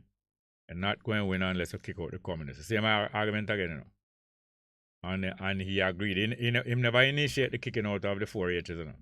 And he was against it, you know. But he was finally bought over, was finally convinced that it have to be done. And once they kicked out, I'm not defending communism by any means. But once them kick out the people who are showing how much the rich are monopolizing everything. Want to kick out those guys. And through that now, both the PNP and JLP got derailed off a nation building. Yeah. And since that time now, educated people and gifted people have been encouraged to say, you don't get into politics unless you go and get into JLP and PNP. Don't get into any third other kind of thing. You know, only the PNP and JLP are respectable. Yeah, you know, again, this is the kind of discussion that is needed. You know, we're at this point now, 60 years. 60 years is enough time. And these norms, I mean, as you talked about the role of professionals, I remember my father, you know, my hero, my personal hero, who in his own wisdom left school with 6 shillings and a hammer. Couldn't finish. In what parish? In what parish? St. Andrew, Garden Town. And started life. Had to go into business. And I remember him telling me, yes, you have to pursue your education. It's important. And made sure that I did well in school and provided the support I needed. But he said to me, listen, don't just take the education, because every educated person me know broke. That's what he told me. He said all the knew some of them up at UC at the time. Right? And he said, I have some friend up UC and the whole of them broke and it's me them coming too. And me don't have the education them have. Right? And you're making an important... Yeah, it was an important conversation in my head because we're channeling our people in areas where wealth is not and not being taught about how to create wealth, right? And so I want to say we have to move away from these isms and these labels, you know, socialism, communism, all these kind of things, because I'm confused with. It's a very simple idea. I want to just go and continue upon that a little. We have to move away from allegiance and enslavement to these ideas, but we have to understand them. I am a Rastafari. And I know that amongst Rastafari, enough of my Rastafari brethren, even more than the sisters, enough of them condemn what is known as democracy and republic as being Western and Babylonian, mainly because Haile Selassie was a royalty and a monarch, and therefore democracy and republic is in antipode, the opposite to him. In their mind, you know, is democracy and republic overthrow Selassie, therefore it must be bad. You understand? Not understanding that democracy mean participation by people in decision making, and republic means the whole country belong to us and not under a monarch or a ruling class. That's what republic is supposed to mean. But yet, you know, most republics have been subverted and his ruling class still a control. Right. So but the true republic, yes, res publica, which is a Latin term, meaning right, everything belongs to the people. Right. So these things are being corrupted, and through that you have people react against it. Yes, and again get confused with the labels because you have republics in which these presidents are dictators. Yes. Right. So they start out as a republic. They are no longer a republic. Right. And so the idea is let's move away from the labels. Don't get trapped in the labels. So in moving away from Britain and the royal family burdening us, we have to go make some terms now, you know, different from republic in order that our people can digest them. You know. Right. Right. You know? And some of them are basically the simple ideas about whether we believe we own Jamaica or somebody else owns Jamaica. All right, the fact is this. We have never owned Jamaica. We are about to implement that. That is what we are about. Right. We have never owned it, Right, but some of us believe we own this country, It's and mistaken. and some of us act as we have if a right. we own. No, we have a Jamaica. right to own it, but we have Right. never exercised. We have never exercised some that of us, right. some of us have. Some of us have. I mean, I would say, for example, when I look back at what Marcus Garvey did, I look at what all Bogle and all them people, them act as if they were acting towards, they were working towards right. It never finished. The job never finished. So again, That's we can we get into the technical things No, but about not only technically, the job was not finished. Right. But it was a great aim, and they made a great start. Good. And that let's drill down to what does it take? Why would individuals back then? Let's just pause on what they did. They knew that they would be killed. Yes. There's no question about it. Exactly. And so when Jamaicans, but them know that it was a price they must pay. Yeah, because of purchase made. Again for these fundamental rights. After them was killed, don't they were better off? Yeah, them pay for that, Exactly. And all of those unsung heroes who died and we don't know them name. All right. Because they were fighting for us to be where we are know today. how Bogle paid with his life. And we know so we get progress through that, but we never get everything. How did Garvey pay? Well, he was a broken man. Because he make payment, several installments. I could just check out if you can identify three installments. You tell me. You tell me. But we remember Garvey, man. First thing, him and his girlfriend started the organization. She was a teenager, Him was 26 years old. No, he was 27 years old, 1914. He was 27 years old and she was 19. And they started the UNIA. And them a plan how to improve the Negro. That's why it named Universal Negro Improvement. Mm-hmm. How to improve the Negro. Negro mean African who is a property of our next human being. That's what Negro mean. African who is a chattel or a personal property of our next human being. So how to improve the Negro to being an African. So them start the organization, UNIA. After 2 years, I hear about another great guy in America doing even greater thing and would start a university. Them write to Booker T. Washington and say, I have the same idea in Jamaica for start a tertiary institution. I would like you to tell me how to do it. Booker T. said, don't, and I'm going to stay here and tell you, you come up here, come visit me. And by the time he booked the passage to go to America in 1916, by the time he must step on the boat, Booker T is dead. But him still go. And him spent from 1916 to 1920 traveling around America. And by 1920, 14 years later, him is one of the best known civil rights people in America, Marcus. Within 4 years, I'm not in the country. And the organization will get really going good. All right. Them hold him. Them know him is a danger. They charge him. Danger to the system. They charge him from 1922 with a crime. And it took 3 years to convict him, 1925. Did you know that's how the FBI formed?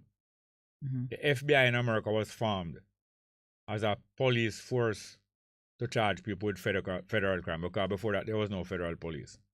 And them say we have to get Marcus Garvey upon a federal crime, we have to go form a federal police. That's how FBI was formed. And them charged him 1922, and it took 3 years to them convict him, 1925. Him spent 2 years in a prison, and here the next price I'm going to pay now. Him in a prison I influence people same way. Them say no, we have to deport him. He was deported straight to Jamaica in 1927. And as him land at Jamaica, him say, we're going to organize and take the country from Britain. And by 2 years' time, 1929, him formed the first political party. And him write out the policy of the party. One of the policies say, you're a trained legal professional.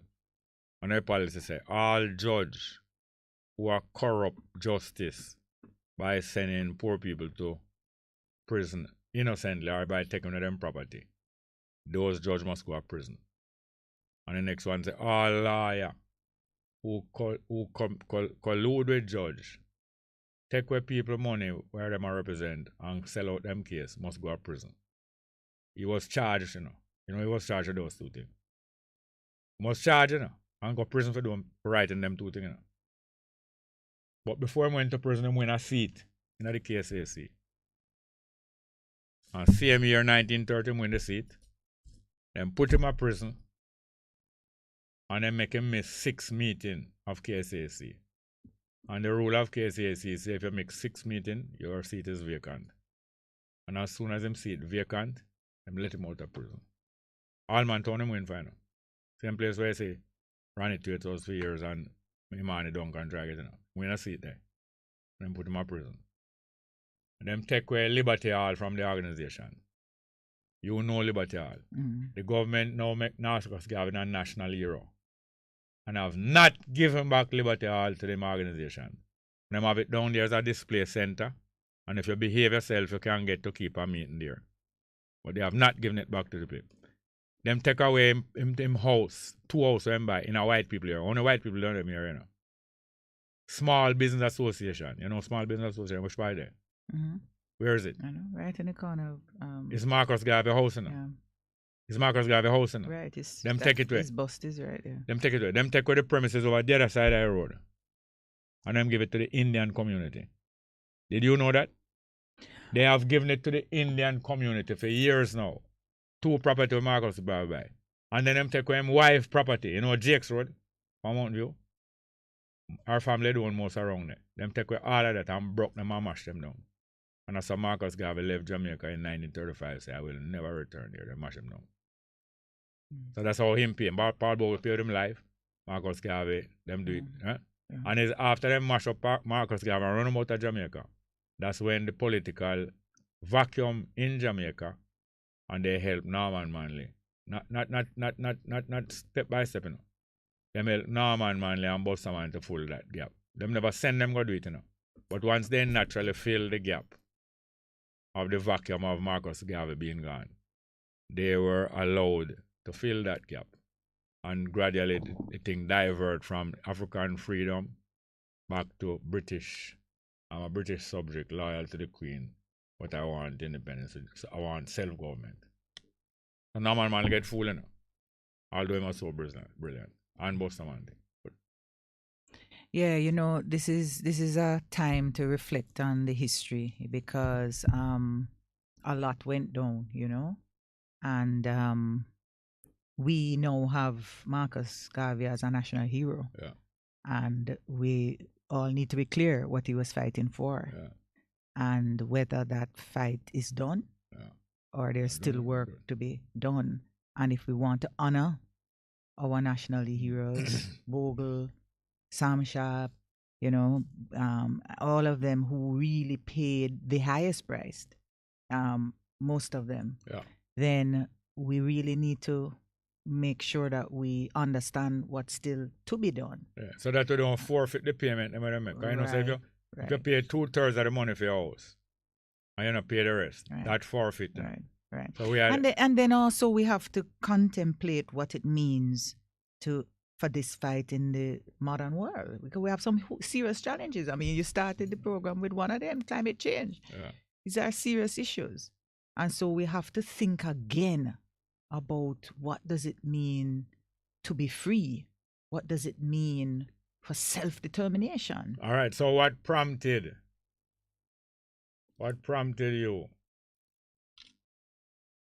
What prompted you and bring about the advocates? Well, it's not just me. A group of us felt that, you know, last year when we saw what was happening, many of us have either experienced or working with people who are part of this cycle of domestic violence. And we felt that we need to make a loud stand on this matter, that it's not acceptable that we have someone in the highest office of our land, in our parliament, and is still today unable to say, I was not the person in the video. That's a problem. And so I was talking about that earlier. Yeah, and so we came together around that issue and quickly found that there are so many other issues that we could coalesce around.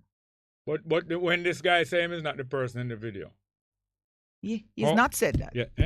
Yeah. Then how has he successfully avoided justice? Well, again, we could question, the veracity, the extent to which the investigations was done in a thorough way, whether, there was adequate information from the video. So we could question all of that. But the facts are the facts. Right now, today, we still have someone sitting in Parliament. That's why I ask you how he has avoided. Right. Well, there are many reasons. And I mean, I can't say I know all of them.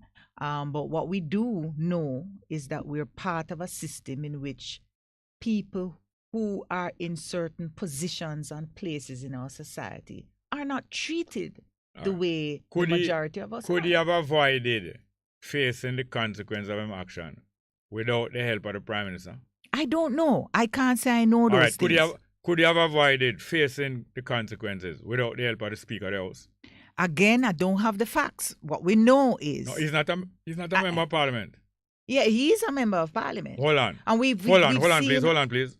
Me and you never draft the Constitution. Siaga, Core, Manley, and Buster drafted the Constitution.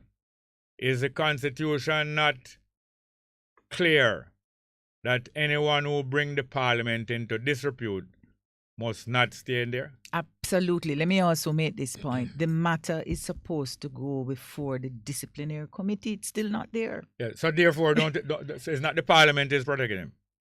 Well, the system, let me just say that, the system has produced these kinds of outcomes, and we can analyze it and dissect it and get to whatever specific we want. But I think that is what we need to question right now. Have you heard it said that the Parliament is the highest court in the land? Yes. You haven't heard it said repeatedly? We've heard that, yes. You can't remember anybody who here said? Well, I can't say I know the latest person. No, I'm not talking about the latest. You want me to remind you of some people who have preached that? Mm-hmm. Mostly some PNP lawyer. Mm-hmm. I know PNP is a lawyer party. And then pride themselves in knowing the law and knowing the procedures and things better. And they usually have, following the tradition of Norman Manley, they have usually been far more adept at implementing the so-called parliamentary democracy, Westminster system they have. A.J. Nicholson is one of the people who love preach at the most. The last person I hear talking, it was John Jr. I know these guys I know personally from me a teenager. So I don't disrespect them personally. But they have been ill-culcated with that idea. You know where them get that from? In Britain, what is the Parliament consists of the members of the House of Commons, right? And the members of the House of Lords. You know who are the Lords? Yeah, but Jerry, I want to say this. I think that the time has come where we begin to shift the conversation about what has happened in terms of, we need to understand the history, but to look at the Parliament we want, the way in which we want to set up that Parliament to represent our voices and our interests. And, so who's going to make the changes? It ultimately has to be the people of Jamaica. No, hold on. Up to now, it seems as if people are content to rely on the JLP and the PNP. Right, but hold on. Is not that clear? Hold on, is that not clear? I think for a long time we've seen that.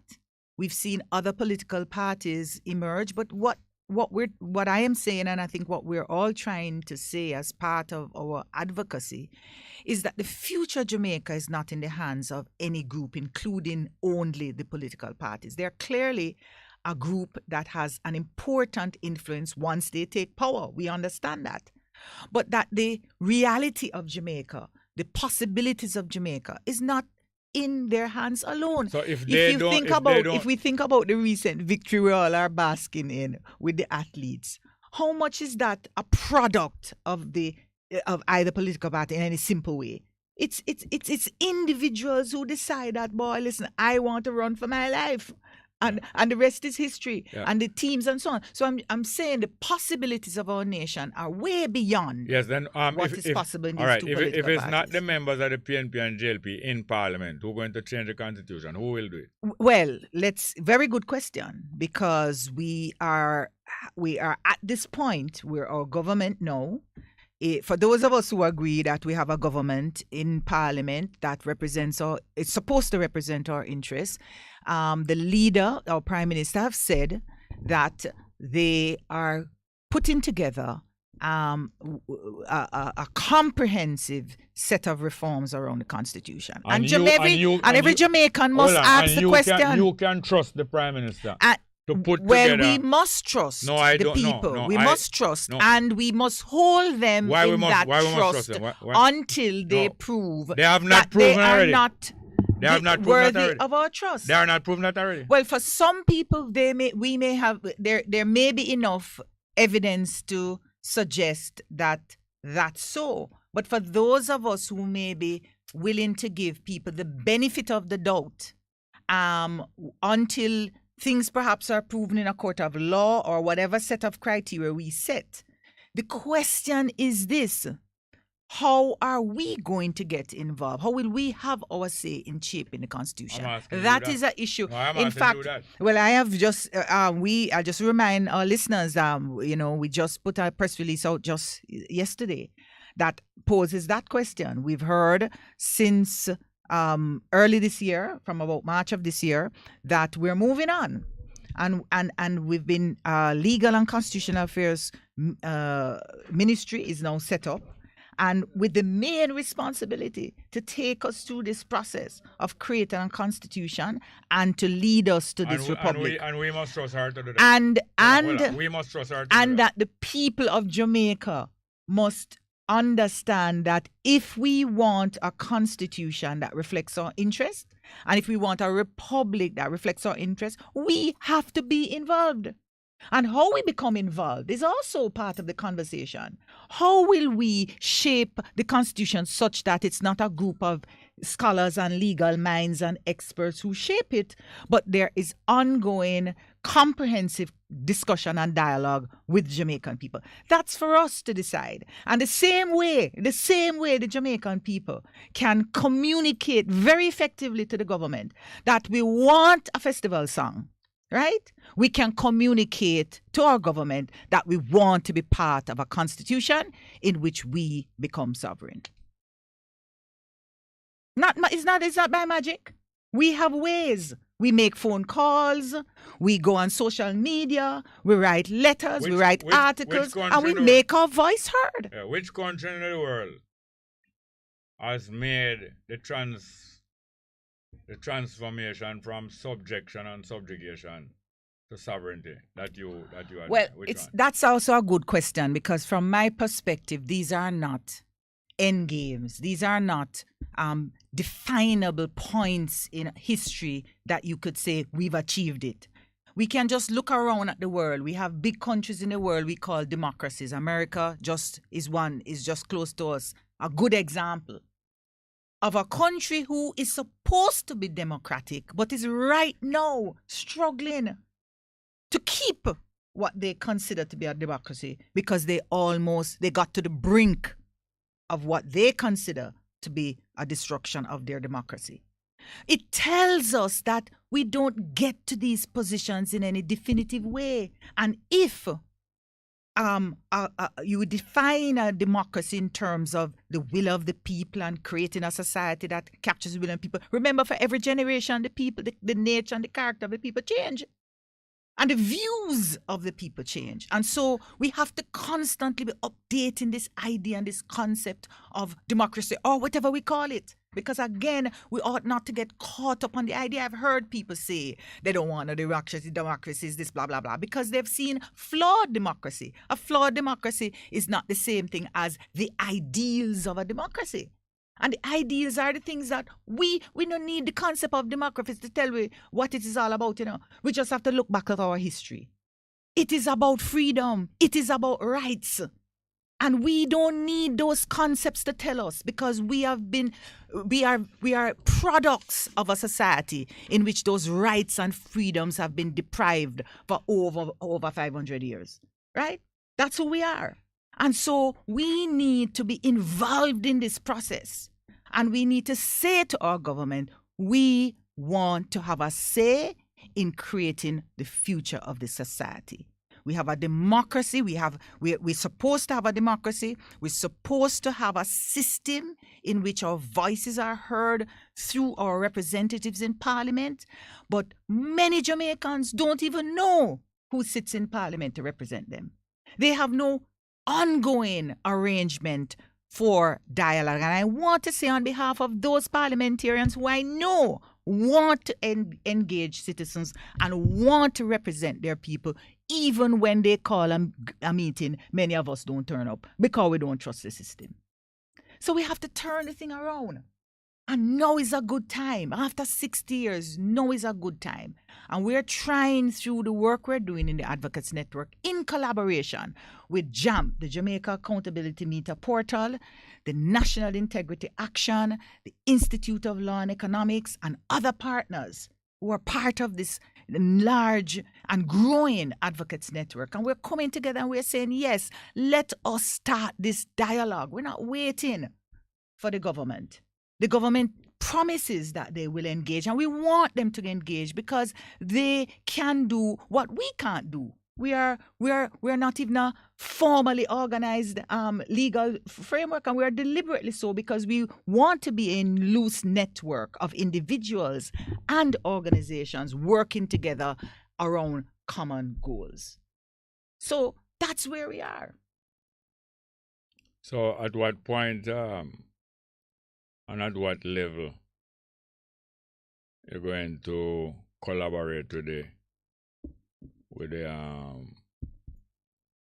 mass of the people, especially the 63% who have no use for GLP and PNP? Well, let me say this. This is part of the conversation, because I have said, and I repeat it, if Jamaican people do not like the two main political parties that we have, they can create something else. And if they don't like it, they can also actively be part of these organizations and change them from within. These are options we have. Who you know ever going at the PNP or the JLP and change them from within? Who? Well, I can't say I know enough about either party to talk about who have tried what. I know that. No, we must know who have succeeded. Yeah, well, again, we all succeed in various degrees. Let me say it that way. Because what them do them succeed in life.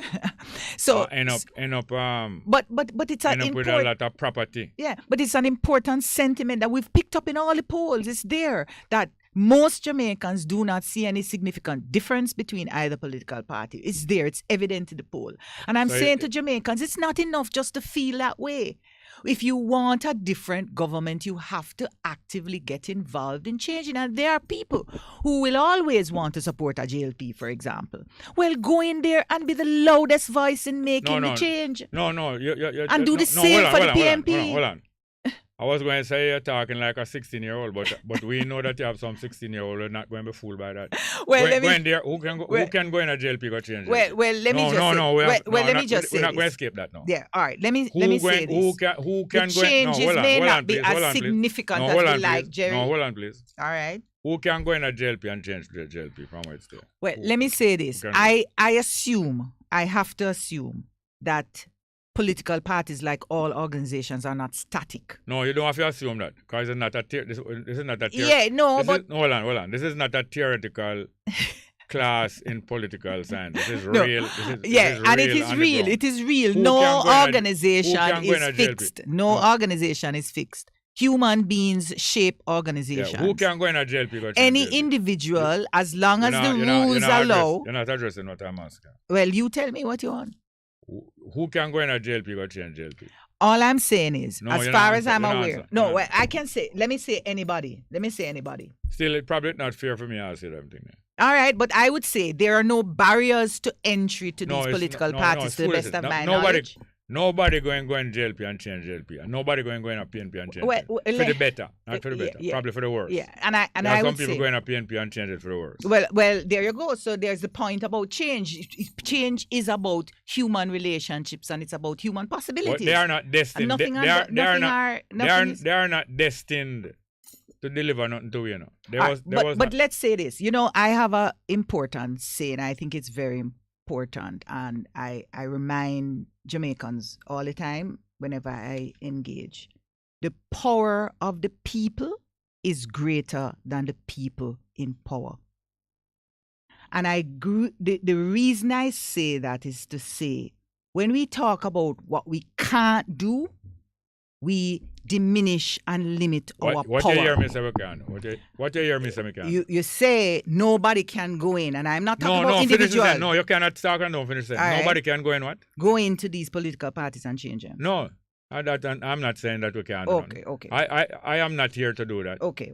I am here to overthrow them.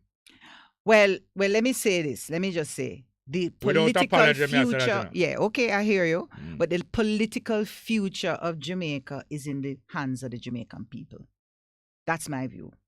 And I think that if we want to continue the arrangement that we've seen for the last 60 years, then I think the Jamaican people can keep doing what we've been doing, which is, I think, most of us have walked away from the political arena. We have not engaged. No, I was never there. I was never. All right, okay, and most of us have not even bothered to vote. And I'm saying, even if you didn't vote, you have walked away from the obligations we have in a democracy. Obligations to what? Hold on, please stop, please. We have an obligation to do what? To make our voices heard. No, we have an obligation to vote. I didn't say that. I want a yes or no. But no, hold on, please. You asked about the obligation. Hold on, please. I want an yes or no. No, we have no obligation to vote. Let me ask a question first, because my listener them listen. Do we have an obligation to vote? Or no. Do we have a responsibility to vote? We have a responsibility. We don't have an obligation. To do what? We have a responsibility to do what? To be part. No, I'm not talking about be part. Voting. Tell me what responsibility we have with voting. It is one aspect. No, not tell me what it is aspect of. Tell me. Make a sentence and tell me what responsibility we have in terms of voting. All right. We have a responsibility as citizens of Jamaica to shape the future of this country. You don't say nothing about voting yet, you know. Right. One part of that responsibility is voting. So therefore we have a responsibility to vote? I would say that. For who? Vote for who? For whoever you see fit. Well, these are not fit. All right. And therefore, if you don't see them fit and you choose not to, there is no legal requirement for you to vote. No, not at all. All right. And therefore, I say I know that the United States of America, how did they achieve their independence? Well, but let's use the time to talk about. I look. I talk less. Most time I talk far more when I interview. All right, fair enough. How did the United States of America achieve independence? They fought a civil war. Oh. And they are glorious. They are almost a religious cause in the world to worship the United States. That is one of the most righteous things a human being in the world can do. Right. To admire the United States. Again, that's their battle back then. We have to engage whatever is required to create this. So what is required? What is required for? No, hold on. What is required for the population of Jamaica to become sovereign in Jamaica now, like how the United States do? What is required? I would say the first requirement is to be informed. No. After that, you can't do After that, organize. So don't. Yes, okay. Organize. And then the United, let's organize. Didn't the 13 colonies of the United States organize? They did. And what them decide to do? Well, they made a big decision back then. No, I'm not talking about back then. I'm not talking about back then like no different now. Back then is no different from now. Yeah, it's a decision they made at the time that the best way is to engage not the best way. They did not make a decision to engage in a war. They did not. They said war must be the last resort. Okay. And it was the last resort. Eventually, at one point. No, it was the last resort. Okay, fine. They did not come together. So they had conversations. This is where not conversation. They did many things. Yes. And the last resort is that if the British come and attack us, we will defend. All right. So that was their story. Let's talk about our Not story only now. not only their story. Mhm. The Cuban people also. How did the Cuban people achieve it? Yeah. How did the Cuban Many people? countries across the No, world. not the many. One by one. Yeah, well, one by alright. one. The nearest neighbor. All right. How the Cuban So- people? What did the so- Cuban people do? Well, Fidel decide Not and Fidel, his man. team, This is not about no personality. all right, This is not about Fidel. the people of This Cuba. is not about Fidel. All right, so the people of Cuba decided that them going to. It's many engage, times them right? do before them succeeded in All right. 59. Okay. You know it's not one time. Right. So, And so- it is the United States always step in and stop them. Right. So Till Jerry, they couldn't stop that one. So Jerry, Yeah. this is where we are now. I Yeah. think we can both agree that the Jamaican people must make their voice heard. Yes. We can agree on And that. they must plan other things too. Right, and we have to plan, and Other there's not a simple one answer No, to this no, thing, right? And this is a time. This is where we are now. Yeah. We have to really begin to engage the conversation, plan, organize, sit down, meet, talk with each other, talk with family members, and push the society to a different level. That's where we are. Mm. And let me say that on your program every day, you are part of that conversation. You are part of that advocacy for the views you represent. And all of us must find a way to represent our views and engage. In 1962, I was 14 years old. And I was part of a larger group of youth who knew from that time that this is a fraud. Can you imagine? Me know that at 14-year-old. That this is a fraud. And I was observing closely. And we knew it was a fraud. No damn blasted independence. Jamaica was being handed over to the JLP and the PNP. And the arrangement was that as long as you remain the main two contestants, no one else can come in it. And we will accept any one of the two. You can alternate it. And that is the plan that has been followed. Mhm. And both of them are complicit in that accident. Yeah. But you see, what part of why I encourage Jamaicans to act is because, if it is true, if you disagree. I'm not saying you, but if anybody disagree, they can disagree. But if it is true that the power of the people is greater than the people in power, then why is it that we are allowing our future to be defined by a few powerful people? No, we're not allowed that.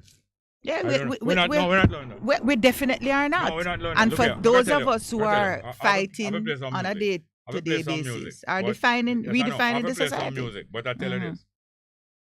The Rastafari movement, for instance, never started as a religion. You didn't know that? Yeah, you told me that. No, You told before me I that. told you, you didn't know that? No, I did not So you know. thought it was a religion? Like most people. Yes, it has been corrupted into a religion. Mhm. Some part of it is a religion. Yeah. But that's not what it come from. Mhm. Like the guy named Jesus. What was he executed? He was executed. He was Mhm. executed. Mhm. Who he was executed by? The Jews? No man. Yeah, you study law. And you don't know who them was executed by. Who executed Jesus? You don't know that? Well, You never go tell church. me, You never tell go church. me, Well, tell you me. know- I yeah. forget. What church you grew up in? Remind me. No, what church you grew up Remind in? me. What church- Remind me. No, what church you grew up in? Catholic. Oh, that's why you don't. That's why I know. He was executed by Rome. Okay. You know that. Okay. And what was the charge? Being an imposter? No. The charge was framed in those terms. Mm-hmm. He claimed that him is the king of the Jews and therefore Caesar have no authority to be king. Okay. And that is sedition. Mm-hmm. Don't you know that's what he was charged with? All right. Sedition. Mm-hmm. And executed. Mm-hmm. You know why he was executed? Mm-hmm. Not because he formed a religion. Jesus never formed a religion. Yeah. Jesus got a band of people together and was preparing them that if we're going to push off Rome, we have to reform ourselves. You're not going to push off Rome unless you reform yourself. You must be born again and come as a new man and a new woman, because this push off Rome is not going easy. First, we have corrupted ourselves, and that's what made it easy for Rome to come in. Rome was just a success, It's Babylon was ruling them before, And before that, Persia. You understand? Mm-hmm. Media, Persia, and 3 world power ruled them before. And Sodom and Gomorrah too. Sodom and Gomorrah was 2 world power. Mm. Don't you know that? Yeah. They were 2 world power, man. Yeah. It was 2 twin tower too. Sodom and Gomorrah. Anyway, the fact is this. Jesus was executed by Rome with the complicity of some local people. Like I said, Buster Mantley complicit with Britain to hold the people. That was the scribes and Pharisees. You know. Complicity with their own people, the Jews, who report on him all the while to Rome and who gather the evidence, say, we're going to get some evidence him a fight against Caesar. And they came to him and said to him, say, we should pay tax. Trying to tell Rabbi, them give him big title now. Oh, Rabbi, which means teacher. We should pay tax to Rome. And him tell him, say, a Rome print the money. A Rome print the money. The money is, all right. Show me wallet, yeah? You have a wallet there? You have any money for you? No money. Who print the money? Who print the money? Who print this money? Well, you don't know. The it takes a long evidence to seem answer. to be that it's the British. No, not the British. Not damn blasted British, man. Yeah, who printed? Who had mark on it? It says Bank of Jamaica. It's not the but government of they don't Jamaica print print it. It's not the government of Jamaica print this. To the best of my Yes, knowledge. it's their own thing, you know. It's not my one, you know. Mm-hmm. I only have some now till I spend it. How did I get money? How could I get Jamaican money? I had to earn it. Yeah. It's Jamaica money, you know. Mm-hmm. You have to do something that benefit the government for you get this. Mm-hmm. So I had to go out and make some exchange, and I get some of this. And like the passport, it is their property. You know that the passport is the property of the government of Jamaica. You know that. Mm-hmm. Same with the money. So them try trap Jesus, and Jesus tell them say, oh, who printed? Well, you know. No, hold on. Jesus say, who printed? Them say Caesar. Them say, well, it's Caesar one. And anytime him say, I want back some of it. In other words, tax. You have to give him, because it's imprinted. You're not supposed to have this permanently now. Give on to You Caesar. only have this till you need to buy something, because you must go buy something. And you have to give it up to the next person, because the only legal tender in Jamaica and the only legal tender in Rome is Caesar money. Nobody else may print. Well, you know, that history, though, is an important lesson of how even Jesus Christ himself had to fight actively against change in a society that he... Against change? Against change? Jesus Christ had to fight against change? Fight. Jesus Christ was the change. Yeah, absolutely. Was instrumental. Jesus Christ is not a religion. changing Jesus a Christ was society. not a religion. Right. And Rastafari was not a religion. And it so- has been corrupt. I'm telling you this. Yeah. And Rastafari so- was not a religion. Right. It's a corruption into a religion. Rastafari rose up here in the 1920s up to 1930 to show the people, say, we're not about to the King of England, you know. Right. We have our own. You hear what I'm telling you? Mm-hmm. That is what Rastafari rise up to, you know. You don't have to bow to the King of England. We have our own, and we have a government in Africa that's sympathetic to us. Right. So again, you know, it's these are messages and experience of the Rastafarians, the experience of Jesus Christ himself, and so on. Is about But Christianity a society in which Rome we know Rome infiltrate Christ, yeah. you know, and take over and turn the religion. Right. Is Rome turned into a but religion? no, so if we look back at the history, none of these societies are flawless. None of And which today, none of which society. all human society have Yeah. problems and challenges Right, and so on. but some are And the one flawed. today, Some are flawed. and some hold are on, even please. more. Hold on. Some are flawed and some are corrupt That's true. from the beginning. Yes. By design. Yes. Some are corrupt by design. And we want to get out from under the one that is corrupt from design. Mhm. Allow it to be flawed. Yeah. You have to allow it to be flawed. And so that's the challenge for all of us. Do we It's so great. comply? No. Or do we change? Under no circumstance. Yeah, we have to change Under what no we circumstance. see is in the best interest. Under of no circumstance. I'll the play some music, you know. Thank you very much. All right. Hey, don't leave, please. All right. I want to hear from Jennifer Barrett. Here, sir. Oh. See them here? Yes, sir. See the paper, yeah? Yes, ma'am. Anyway, I thank you for being here. for having me. Yes. And I hope you can bring the young people another time. Yes, I know we should have brought Because at least one of our that youngsters. is one of the positive things. Because all the while Yeah. I tell people, you know, say, anything when you have in woman,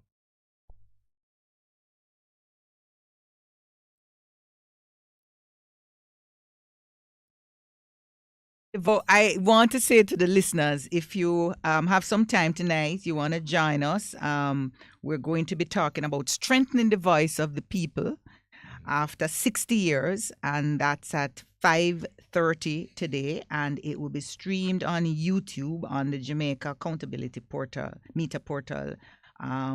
You can go online and stream. It will be there to also via Zoom. And if you want to get more information and we can actually give you the Zoom link, you can email us at advocatesnet@gmail.com. Advocates with a S, NETnet at what time? gmail.com. It's at 5:30 and we go up to about 7:30.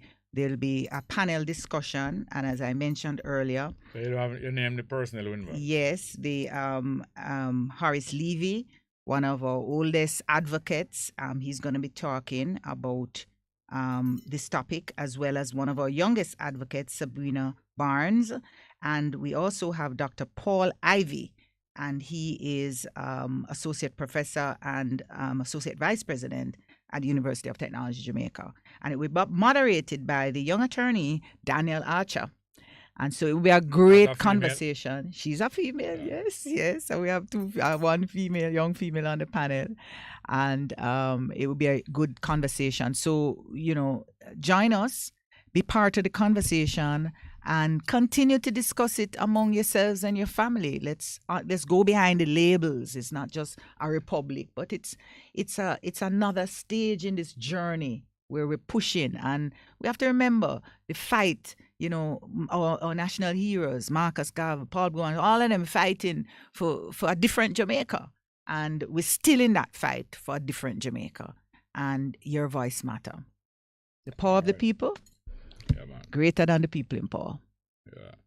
Well, thank you very much for that. Well, we're going to play a piece of music by Jennifer Barrett. I don't know if you hear this one.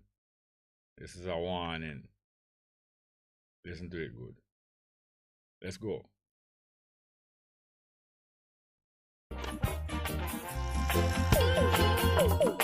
This is a warning. You better take heed, cause Jah is calling. I don't know, are we dead to this? The people need some justice. He let me know you're not go like this. I just said me for teach you can't destroy this. Rasta, we are up in this stormy weather. I climb up with some things up on the ladder. Before you teach the youths them how to live together. Yeah, hear me, brother. This is a warning.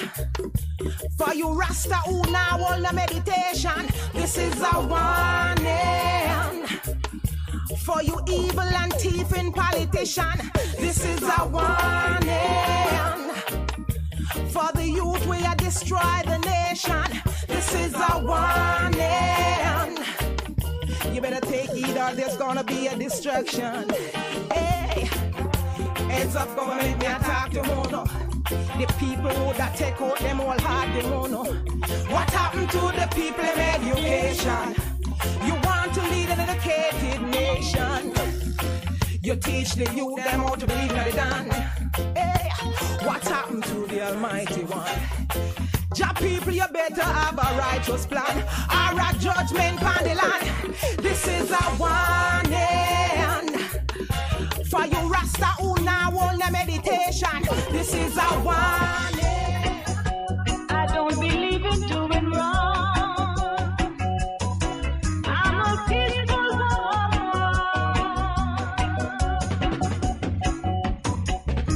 Tell me why do they always try to put me down? Slander my name all over the place. Got to be